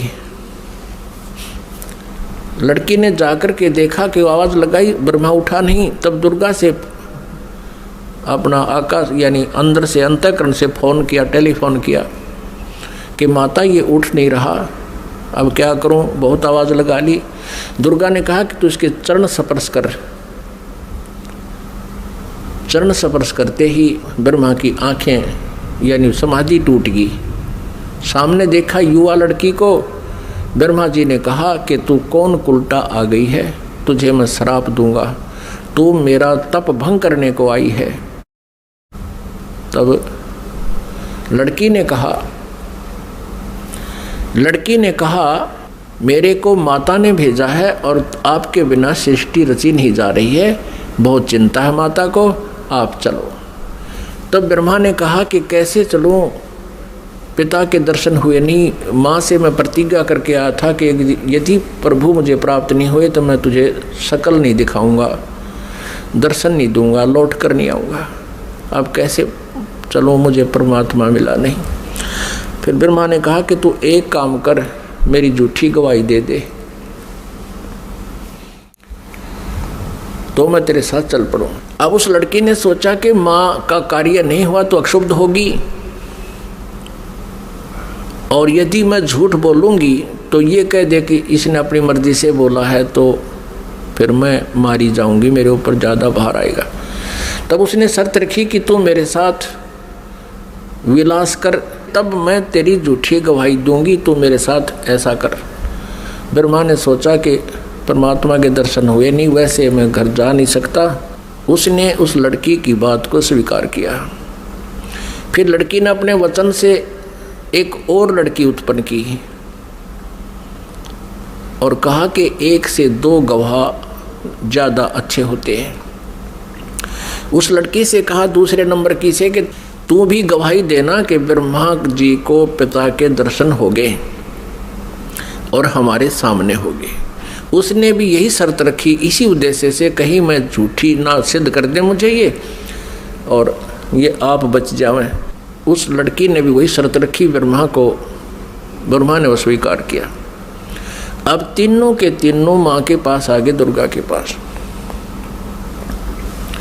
अब दुर्गा ने पूछा, प्रकृति देवी ने पूछा ब्रह्मा से, क्या आपको अपने पिता के दर्शन हो गए?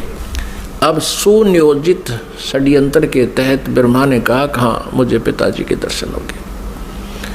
तब दुर्गा ने कहा कि भाई कैसे मानूं मैं तेरी बात को, क्योंकि दुर्गा को तो फाइनल था कि उसने कह रखा कि मैं दर्शन नहीं दूंगा, ये मेरा फाइनल आदेश है, फाइनल फैसला है, डिसीजन है। अब दुर्गा को पूरा दृढ़ विश्वास था कि ऐसा तो हो नहीं सकता। तो उसने कहा कोई गवाह बता भाई, कोई एविडेंस दे। ब्रह्मा ने कहा कि दोनों लड़कियां मेरी गवाह हैं। अब उस दोनों लड़कियों से दुर्गा ने पूछा कि बताओ तुम्हारे सामने इसको दर्शन हुए? हाँ। दोनों ने झूठी गवाही दे दी कि हमारे सामने इसको ब्रह्मा जी को भगवान ने दर्शन दिए हैं, मनुष्य दृश्य है।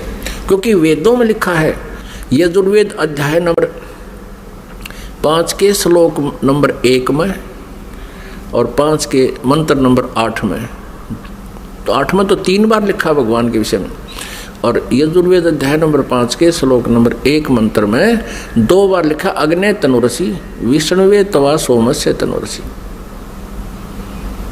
परमात्मा सहशरीर है, उस परमेश्वर का सबके धारण पोषण करने के लिए उस अमर पुरुष का शरीर है।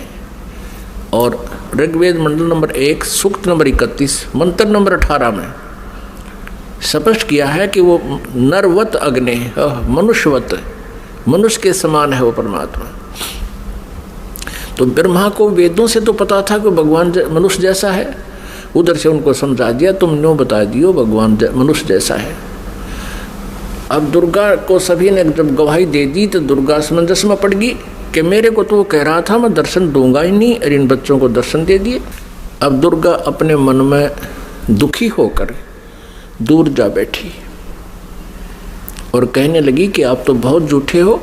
आकाशवाणी अपने इंटरनेट कनेक्शन कर लिया, ऐसे ही कर लेते हैं बातें जब जिनकी भक्ति से जो सिद्धियां प्राप्त हो जाती हैं, दूसरे से दूर देश में बैठकर भी बातें की जा सकती हैं। अब दुर्गा ने कहा कि आप झूठे हो, आप झूठ भी बोलते हो, संभालो अपने काम को, आप ही करो, मुझे कुछ कहते हो, बच्चों को कुछ कहा है। तब उस आकाशवाणी की उस काल ने, ब्रह्म ने, क्षरब्रह्म ने कि तीनों झूठ बोल रहे हैं, मैंने कोई दर्शन नहीं दिए। तब वो आई करड़ी होकर दुर्गा, जैसे जांच अधिकारी को जो पता लग जाता है कि सच्चाई क्या है, पहले तो विनम्रता से पूछता है वो थानेदार, और फिर सोटा ठा के खड़ा हो जाता है, सच्ची बता दो, झूठ बोलते हो तुमने उससे पता किया, मैंने उससे पता किया, वो ऐसे ऐसे कर। तब वो कहने लगा कि मुझे आकाशवाणी हुई है परमात्मा की कि तुमने को कोई दर्शन नहीं हुए हैं। तब ब्रह्मा हंसने लग गया कि माता मैं प्रतिज्ञा करके गया था कि पिताजी के दर्शन नहीं हुए तो मैं आपको दर्शन नहीं दूंगा।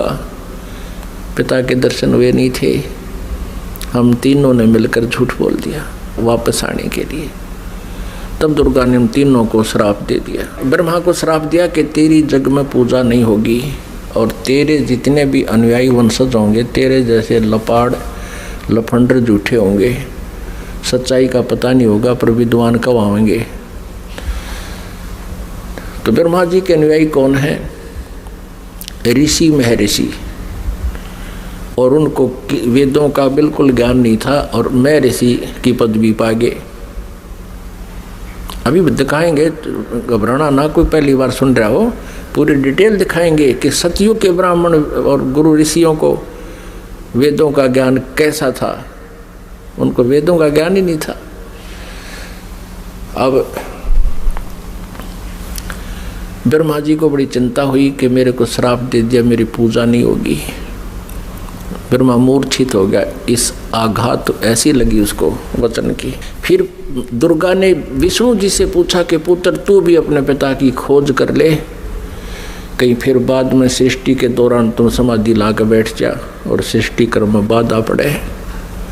विष्णु जी चल पड़े पिता की खोज के लिए, शेष नाग के लोक में पहुंच गए। अपने आत्माओं प्रत्येक प्राणी ने अपनी जो डायरेक्शन कायम कर रखी है, सीमा कायम कर रखी है। जोटे ने भैंसे नापनी कर रखी, जब दूसरा भैंसा आ जाता लड़ मरा उसके साथ।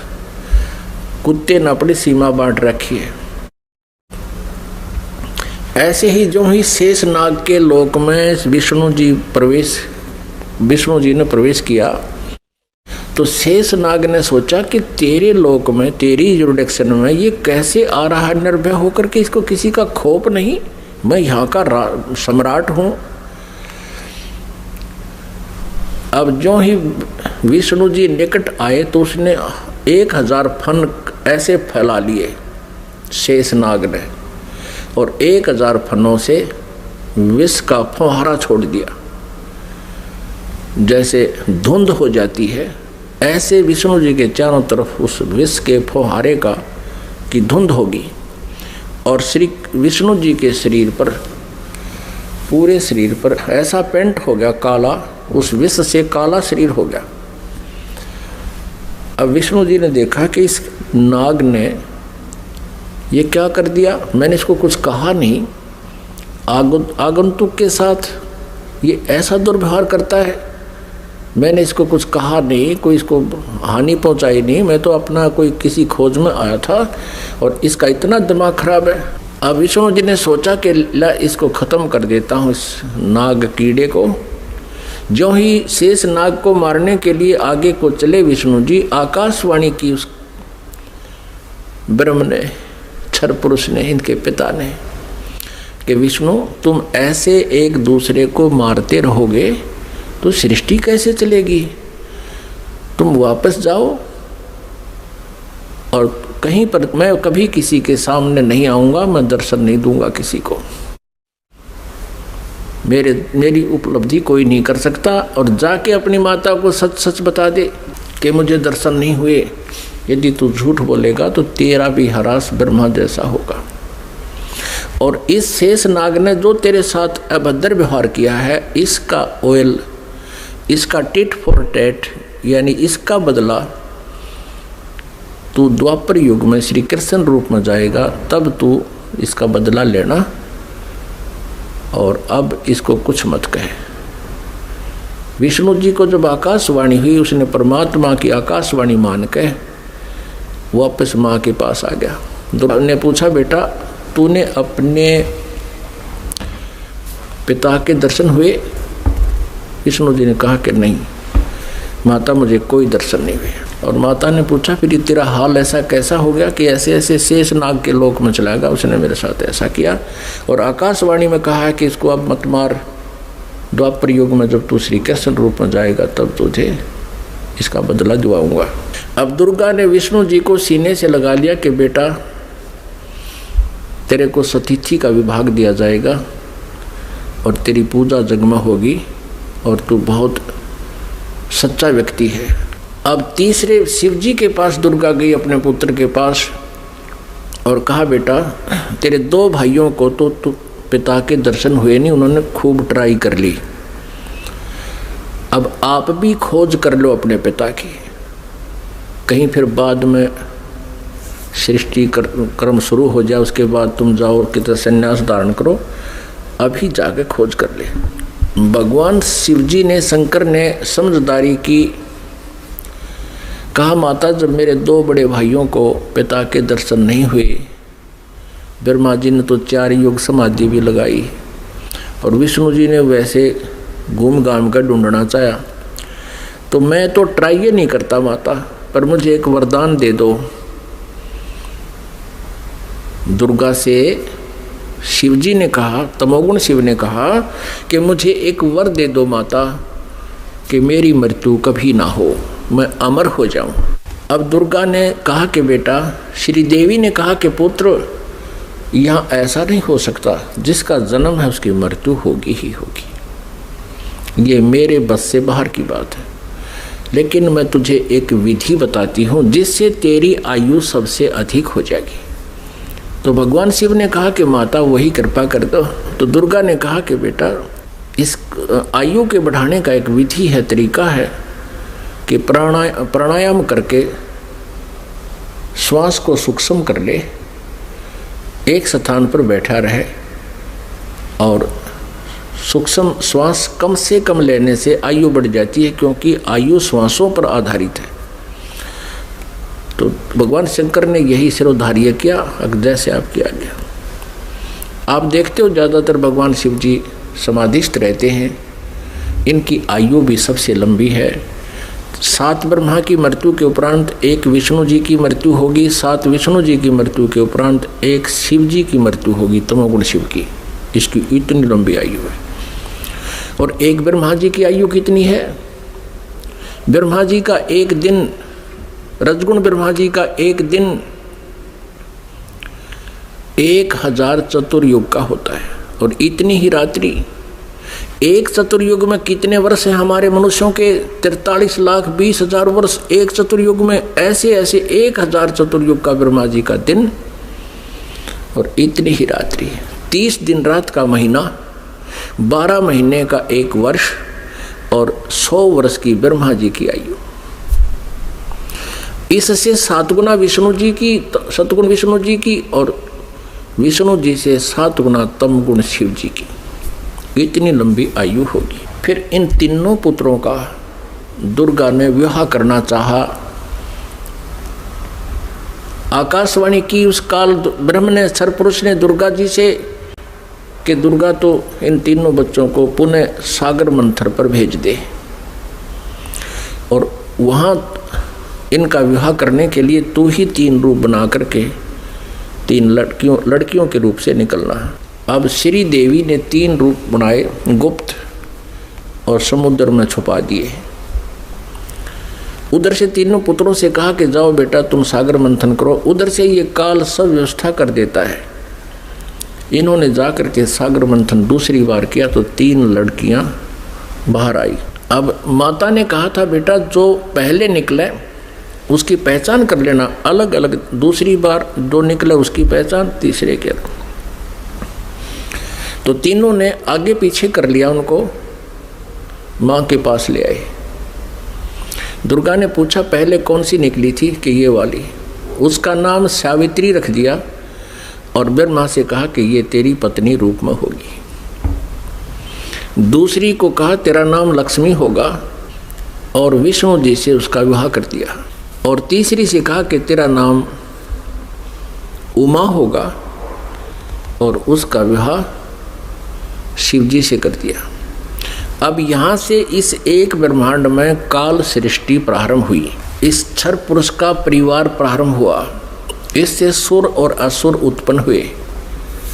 और पुण्यात्मा, जो पुराणों में हम सागर मंथन सुनते हैं कि 14 रत्न निकले, भगवान शिव ने विष को ग्रहण किया, वो तो बहुत बाद की बातें हैं।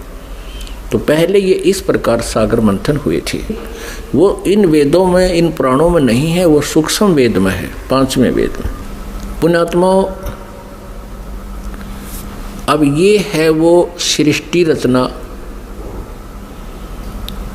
जो 5वें वेद में है, सूक्ष्म वेद में। अब 5वें वेद का हमें पता नहीं था। आदि शंकराचार्य जी ने अपने द्वारा रची पुस्तक में उस सूक्ष्म वेद का, 5वें वेद का वर्णन किया है। और उन्होंने अपने द्वारा रची उस पुस्तक में उसको मेंशन किया है। समय आने पर दिखाएंगे। अब परमेश्वर कबीर देव जी ने 600 वर्ष पहले सन 1398 में वो सशरीर आए थे। सतलोक से चलकर एक शिशु का रूप धारण किया था। काशी शहर में बने एक लहर तारा नामक तालाब पर कमल के फूल पर विराजमान हुए थे प्रभु। और ये 5वां वेद प्रदान करने के लिए आते हैं अपने मुखारविंद से। और उनको एक निसंतान जुल्हा दंपति उठा ले गए थे। जुल्हाए के घर प्रभु परवेश की लीला करते हुए बड़े हुए, वही कार्य करके दिखाया जनता को, क्योंकि ऐसी परमात्मा लीला किया करते हैं। वेदों में ऐसा ही लिखा है कि वो परमात्मा आता है प्रत्येक युग में, और ऐसे मनुष्य जैसे एक जीवन मनुष्य जैसे कर्म करके ये लीला करता हुआ अपना निर्वाह करके दिखाता है। ऋग्वेद मंडल नंबर 1 सूक्त नंबर 31 मंत्र नंबर 17 में। तो फिर परमात्मा ने वो वाणी आज से 600 वर्ष पहले अपने मुख कमल से गीता जी अध्याय नंबर 4 के श्लोक नंबर 32 में जिसके विषय में कहा है कि धार्मिक यज्ञों यानी अनुष्ठानों की अत्यधिक जानकारी विस्तार के साथ सत्य जानकारी सही जानकारी ब्रह्मणे मुखे, ब्रह्मणे माने सच्चिदानंद घन ब्रह्म, मुखे माने उसके मुखारविंद से उच्चारित वाणी में बिल्कुल विस्तार से कही गई है। वो तत्व ज्ञान है। उसको जानने के बाद फिर सभी कर्म समाप्त हो जाएंगे, यानी डले डोने बंद हो जाएंगे, गलत साधना आप नहीं करोगे। परमेश्वर कबीर देव जी उस समय कहा करते थे इन नकली गुरु आचार्यों से, मंडलेश्वरों से, कि तुम जनता को गुमराह कर रहे हो, तुम कह रहे हो कि ब्रह्मा विष्णु महेश के कोई माता पिता नहीं। परमात्मा कहा करते इनके माता पिता हैं, ये जन्मते मरते हैं, इनकी मृत्यु होती है, जन्म होता है, ये अविनाशी नहीं है, ये कंप्लीट गॉड नहीं है। तो इस बात का बहुत विरोध हुआ था परमेश्वर का। उन झूठे आचार्यों ने, उन नकली गुरुओं ने कबीर परमेश्वर के बारे में बहुत गलत धारणाएं पैदा कर दी कि ये झूठा है, अशिक्षित है, इसने वेदों गीता को पढ़ा नहीं, पुराणों को पढ़ा नहीं, क्योंकि ये संस्कृत नहीं जानता। अशिक्षित व्यक्ति है, ये क्या जाने वेदों और गीता और पुराणों के बारे में, ये झूठ बोल रहा है, इसकी मत मानना, मत सुनना। उस समय तो हम धोखा खा गए जनता वाले, क्योंकि हमारे आचार्य जो हैं, जो गुरु लोग थे, ब्राह्मण ऋषि थे, वो संस्कृत भाषा जानते थे। तो हमने ये सोचा कि ये सभी सदग्रंथ संस्कृत भाषा में विद्यमान हैं, लिखे हैं, तो कबीर जी संस्कृत नहीं जानते क्योंकि ये किसी ब्राह्मण के पास पढ़े नहीं, इसलिए कबीर जी झूठ बोल रहे होंगे। ये हमारे गुरु, ये आचार्य, ये सत्य कह रहे हैं, इसलिए परमेश्वर के उस ज्ञान को हमने स्वीकारा नहीं, और उसी का खामियाना आज तक भुगत रहे हैं। हम भक्ति भी कर रहे हैं लेकिन शास्त्र विरुद्ध कर रहे हैं। हमें ज्ञान भी प्राप्त है, वो परमात्मा का ज्ञान नहीं है। आज से 600 वर्ष पहले परमात्मा ने अपने सच्चिदानंद घन ब्रह्म की वाणी में क्या बोला था, क्या बताया था। जैसे ऋग्वेद मंडल नंबर 9 सूक्त नंबर 86 मंत्र 26 और 27 में, ऋग्वेद मंडल नंबर 9 सूक्त नंबर 82 मंत्र 1, 2, 3 में, ऋग्वेद मंडल नंबर 9 सूक्त नंबर 20 मंत्र 1 में, ऋग्वेद मंडल नंबर 9 सूक्त नंबर 96 के मंत्र नंबर 16 से 21 तक, उसमें कहा कि परमात्मा सतलोक से चलकर आता है। ऋग्वेद मंडल नंबर 9 सूक्त नंबर 1 मंत्र नंबर 8 और 9 में स्पष्ट किया है परमात्मा कि वह शिशु रूप धारण करता है, और जब वो शिशु रूप में आता है परमात्मा, तो उसकी परवरिश की लीला कंवारी गायों से होती है, और वो परमात्मा तत्व ज्ञान, यथार्थ ज्ञान को बताने के लिए अपनी प्यारी आत्माओं को मिलता है, श्रेष्ठ वर्णीय आत्माओं को, श्रेष्ठ आत्माओं को मिलता है, उनको फिर तत्व ज्ञान से परिपूर्ण करता है। उसी आधार से परमात्मा जो लीला किया ही करते हैं, उसी तरह करते हुए आदरणीय धर्मदास साहिब जी को मिले। अच्छी आत्माओं में से किन किन अच्छी आत्माओं को मिले? आदरणीय धर्मदास साहिब जी को मिले, आदरणीय मलुकदास साहिब जी को मिले, आदरणीय दादूदास साहिब जी को मिले, आदरणीय नानक साहिब जी को मिले, आदरणीय गरीबदास साहिब जी गांव छुडानी जिला झज्जर हरियाणा वाले को मिले, आदरणीय घीसा साहिब जी गांव खेखड़ा जिला मेरठ उत्तर प्रदेश वाले को मिले।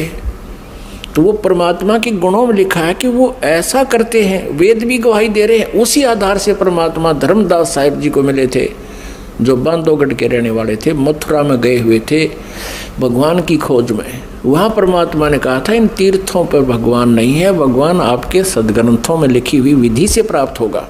और धर्मदास जी आप यहाँ कह रहे हो कि भगवान यहाँ घूमा करते थे श्री कृष्ण जी, फिर अब तो नहीं है वो, या तो घूमा करते थे उस समय आते तुम, अब वो है ही नहीं, अब क्या ढूंढने आते हो? आपके सदग्रंथों में लिखे हैं, उन सदग्रंथों से ढूंढो। क्या बताया भगवान ने? धर्मदास ये जग बोरा न कोई न जाने पद निर्वाण, यही कारण मैं कथा पसारा, जग से कहिए वो राम नियारा। परमेश्वर कबीर देव जी ने ये सृष्टि रचना धर्मदास जी को सुनाई थी, आदरणीय धर्मदास साहब जी को। परम पूज्य परमेश्वर कबीर जी ने जो कथा दास ने आपको सुनाई, यही कथा आदरणीय धर्मदास साहब जी को सुना रखी थी, उसमें से दास ने आपको सुनाया। अब ये उनकी सच्चिदानंद घन ब्रह्म की वाणी में लिपिबद्ध है, कबीर सागर में लिखा है, उससे पढ़कर सुना रहा हूँ आपको। वो कबीर वाणी कहलाती है, सच्चिदानंद घन ब्रह्म की वाणी कहलाती है, जिसके विषय में गीता जी अध्याय नंबर 4 के श्लोक नंबर 32 में कहा है कि वो सच्चिदानंद घन ब्रह्म की मुखारविंद से उतरित उस अमर वाणी में, कबीर वाणी में लिखा है। धर्मदास ये जग बोराना, कोई न जान पुद निर्वाणा। यही कारण मैं कथा पसारा, जग से कोई वो राम निहारा। यही ज्ञान जग जीव सुनावो, सब जीवों का भरम नसाओ। अब मैं तुमसे कहूँ चिताई, त्रिदेवन की उत्पत्ति भाई। इन तीनों देवताओं की उत्पत्ति मैं तुम्हें बताता हूँ, परमेश्वर कहते हैं कबीर जी। परम पूज्य कबीर परमेश्वर जी क्या बता रहे हैं कि अब मैं तुझे तुम्हारे तीनों देवताओं की उत्पत्ति बताता हूँ। पुण्यात्माओं, 600 वर्ष पहले परमात्मा ने ये ज्ञान अपनी सच्चिदानंद घन ब्रह्म की वाणी में लिखा, बोला, वो लिखा गया। और यही अभी आपको रूबरू कराएंगे पुराणों में और वेदों में, गीता जी में। आप दांतों तले उंगली दबाओगे कि सचमुच है भगवान ने हमारे को कैसा मूर्ख बना रखा था नकली आचार्यों ने, गुरुओं ने। हमें हमारे सिलेबस से भी परिचित नहीं कराया इन अध्यात्मिक गुरुओं ने। हमारा सिलेबस है, हमारे सदग्रंथ है, इनके विरुद्ध जो ज्ञान सुना जाता है वो शास्त्र सिलेबस के विरुद्ध है, शास्त्र विरुद्ध है। अब मैं तुमसे कहूँ चिताई, त्रिदेवन की उत्पत्ति भाई। कुछ संक्षेप कहूँ गौराई, सब संशय तुमरे मिट जाई। कहते थोड़े से समय में संक्षेप में बताऊंगा, उससे में सारे संशय दूर हो जाएंगे। ज्ञानी सुने सो हृदय लगाई, मूर्ख सुने तो गम ना पाई। इस ज्ञान को जो बुद्धिमान व्यक्ति सुनेंगे, इस कथा को, तो हृदय से लगाएंगे कि सचमुच सही है। और प्रमाण देखेंगे अपने सदग्रंथों में, पुराणों में और वेदों और गीता जी में। बुद्धिमान तो हृदय से लगाएगा कि सचमुच यही बात है, हमें पता नहीं लगा। और मूर्ख सुने तो गम नहीं पाई, माने वो नहीं समझ सकेगा, वो तो अनाड़ी आदमी है। प्रमाण देखकर भी नहीं मानना, तो अनाड़ी व्यक्ति है। ज्ञानी सुने सो हृदय लगाई, मूर्ख सुने तो गम ना पाई। अब मैं तो बताने जा रहा हूं उसके बारे में, समझदार तो समझेंगे क्या। माँ अष्टंगी पिता निरंजन, ये जमदारुण वंशन अंजन। ब्रह्मा श्री विष्णु श्री शिव जी के माता तो अष्टंगी या दुर्गा है, और पिता ये ज्योत निरंजन क्षर पुरुष क्षर ब्रह्म ये काल है। माँ अष्टंगी पिता निरंजन, ये जमदारुण वंशन अंजन। पहले कीन निरंजन राई, पीछे से माया उपजाई। पहले तो कहते हैं ज्योत निरंजन क्षर ब्रह्म का अंडे से जन्म हुआ, तो उत्पत्ति हुई परमात्मा से ही, और पीछे से दुर्गा की उत्पत्ति की परमेश्वर ने ही, परम अक्षर ब्रह्म ने, सतपुरुष कबीर साहब ने। तो फिर क्या बताते हैं, पहले कीन निरंजन राई, पीछे से माया उपजाई। माया दुर्गा को कहते हैं। माया रूप देख अति शोभा, देव निरंजन तन मन लोभा। दुर्गा के सुंदर रूप को देखकर इसके अंदर विषय वासना प्रभावित होगी, प्रबल होगी। काम देव धर्मराय सताए, देवी को तुरंत धर खाए। क्या बताते हैं कि इस काल के अंदर उत्तेजना उत्पन्न होगी और दुर्गा इसके मुंह में चली गई। इसने बुरी तरह अभद्र तरीके से आलिंगनबद्ध करने के लिए हाथ फैला रखे थे और किस करने के लिए मुंह पाड़ रखा था पागल की तरह। दुर्गा इसके मुंह से चली गई अंदर पेट में। पेट से देवी करी पुकारा, हे साहब मेरा करो उभारा। टेर सुनी तब हम ता आए, अष्टंगी का बंध छुड़वाए। परमात्मा कहते धर्मदास जी, फिर मैं वहाँ गा दुर्गा के पास, तो पेट में थी उसके बाहर निकाला मैंने इसको। सतलोक में कीन्या दुराचारी, काल निरंजन दीन्या नकारी, माया समेत दिया भगाई, 16 शंख कोस दूरी पर आई। अष्टंगी और ये काल अब दोई, मंद कर्म से गए बिगोई। धर्मराय को हिकमत कीन्या, नख रेखा से भग कर लीना। इस काल को धर्मराय भी कहते हैं। इसने कसम खाई थी, प्रतिज्ञा की थी भगवान के सामने। परमात्मा ने कहा था तू इन आत्माओं ने दुखी करेगा। ये बोला नहीं जी, जो जिसे कर्म करेगा उसे फल दूंगा, मैं कति धर्म का राज करूंगा, इसलिए धर्मराज कहलाया। लेकिन यहाँ कहलाता धर्मराज है, करता सारा न्याय है। धर्मराज मीन न्यायाधीश है। अब ये काल वैसे तो न्यायाधीश कहलाता है और करता सारे न्याय। तो परमात्मा कहते निरंजन धन तेरा दरबार, जहाँ तनिक नहीं न्याय विचार। अब क्या बताते हैं, धर्मराय को हिकमत की ना, नख रेखा से भग कर लीना। कहते दुर्गा के प्रजनन इंद्री इसने अपनी सिद्धि शक्ति से बना ली। ज्योत निरंजन किन्ने भोग बिलासा, माया को रही तब आशा। दुर्गा प्रेग्नेंट होगी। 3 पुत्र अष्टंगी जाए, ब्रह्मा विष्णु शिव नाम धराए। ओए होए, ये परमात्मा परमेश्वर ने स्वयं आकर के ये सारा अपने द्वारा रची हुई सृष्टि का सारा ज्ञान बताया, विधान दिया 600 वर्ष पहले। और यही आज हमारे पुराणों में आपके रूबरू कराएंगे, देखना आप हैरान रह जाओगे। 3 पुत्र अष्टंगी जाए, ब्रह्मा विष्णु शिव नाम धराए। 3 पुत्रों का जन्म होया दुर्गा से, इनका ब्रह्मा विष्णु और शिव नाम धरे गए। 3 देव विस्तार चलावे, इनमें यो जग धोखा खावे। ये तीनों देवता इस काल के एक ब्रह्मांड का संचालन कर रहे हैं और इन्हीं को सर्वेश्वर मान का ये जग धोखा खा रहा है। 3 लोक अपने सुत दीन्या, सुन निरंजन बासालीन्या। 3 लोक, पृथ्वी लोक, स्वर्ग लोक और नीचे पाताल लोक, ये तीनों लोग अपने पुत्रों को देकर ये स्वयं शून्य में, शिखर में, एकांत स्थान पर गुप्त रहता है। गीता जी अध्याय नंबर 7 के श्लोक नंबर 24 और 25 में स्वयं कहता है, श्री कृष्ण में बोल रहा है ये काल प्रवेश करके, कहता है ये मूर्ख समुदाय मुझे उस अव्यक्त को व्यक्तिम आपनम मन्यते, मुझे मनुष्य शरीर में आया हुआ मानते हैं, कृष्ण मान रहे हैं, मैं आई एम नॉट कृष्ण। और ये कहता है कि मैं कभी किसी के समक्ष नहीं आता, ये मेरा अनुत्तम यानी घटिया नियम है मेरा। अब जो भगवान, अब जो पिता पुत्रों के भी सामने नहीं आता, उनसे भी छुप के रहता है, तो उसमें कोई दोष है, वो अच्छा नियम नहीं है उसका। इसलिए यह अनुत्तम घटिया अटल नियम लिखा, ये मेरा अटल नियम है, अविनाशी नियम है। और फिर कहता है कि मैं अपनी योग माया से छुपा रहता हूँ। इसे सीधे कहीं पर आकार में है, अव्यक्त है। अव्यक्त का अर्थ निराकार नहीं होता। जैसे बादल छा जाते हैं सूर्य के सामने तो वो हमें दिखाई नहीं देता, उसका कुछ रोशनी अवश्य थोड़ी बहुत महसूस ही होती है फिर भी, लेकिन वो हमें दिखाई नहीं देता। वो बादलों से पार अव्यक्त है, वहाँ पर साकार है। जब दिखाई देते ही वो बादल हटते ही वो साकार है। लेकिन उसको निराकार नहीं कह सकते कि भगवान दिखाई दे जब तो साकार हो जाता, ना दिखाई तो निराकार है, या कोई डेफिनेशन हुई भगवान की। वो साकार ही है पर हमें नहीं दिखता, वो अलग बात है।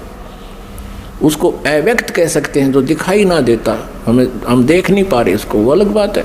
लेकिन परमात्मा साकार है। निराकार और साकार की परिभाषा अलग अलग होती है। निराकार जो कभी ना दिखाई दे, जिसका कोई आकार नहीं है, और साकार जो सह शरीर है, उसका कोई आकार है, उसको साकार कहते। जिन ज्ञानियों को ज्ञान नहीं, उन्होंने परमात्मा की परिभाषा बदल डाली अपने ज्ञान सोच के आधार पर, तो वो तत्व ज्ञानहीन प्राणी है। ये खुद भी कहता मैं छुपा रहता हूँ, कभी किसी के सामने नहीं आता। यही परमेश्वर की सच्चिदानंद घन ब्रह्म की वाणी बता रही है, कबीर वाणी के ये ज्योत निरंजन सुन ठिकाना, यानी ऊपर 21वें ब्रह्मांड के ऊपरले स्थान पर रहता है। और ब्रह्मा विष्णु शिव भेद न जाने, ब्रह्मा विष्णु महेश को भी नहीं पता वो कहाँ है, कौन है, कैसा है। 3 लोक अपने सुत दीना, सुन निरंजन बासालीना। 3 देव सो उसको ध्यावे, निरंजन का वो पार न पावे। ये तीनों देवता समाधि लगाते फिर भी चेष्टा करते हैं, क्योंकि आत्मा नहीं रुक सकती भगवान बिना। कभी कभी ये फिर भी तपस्या करने की चेष्टा करते हैं थोड़ी बहुत वर्षों तक।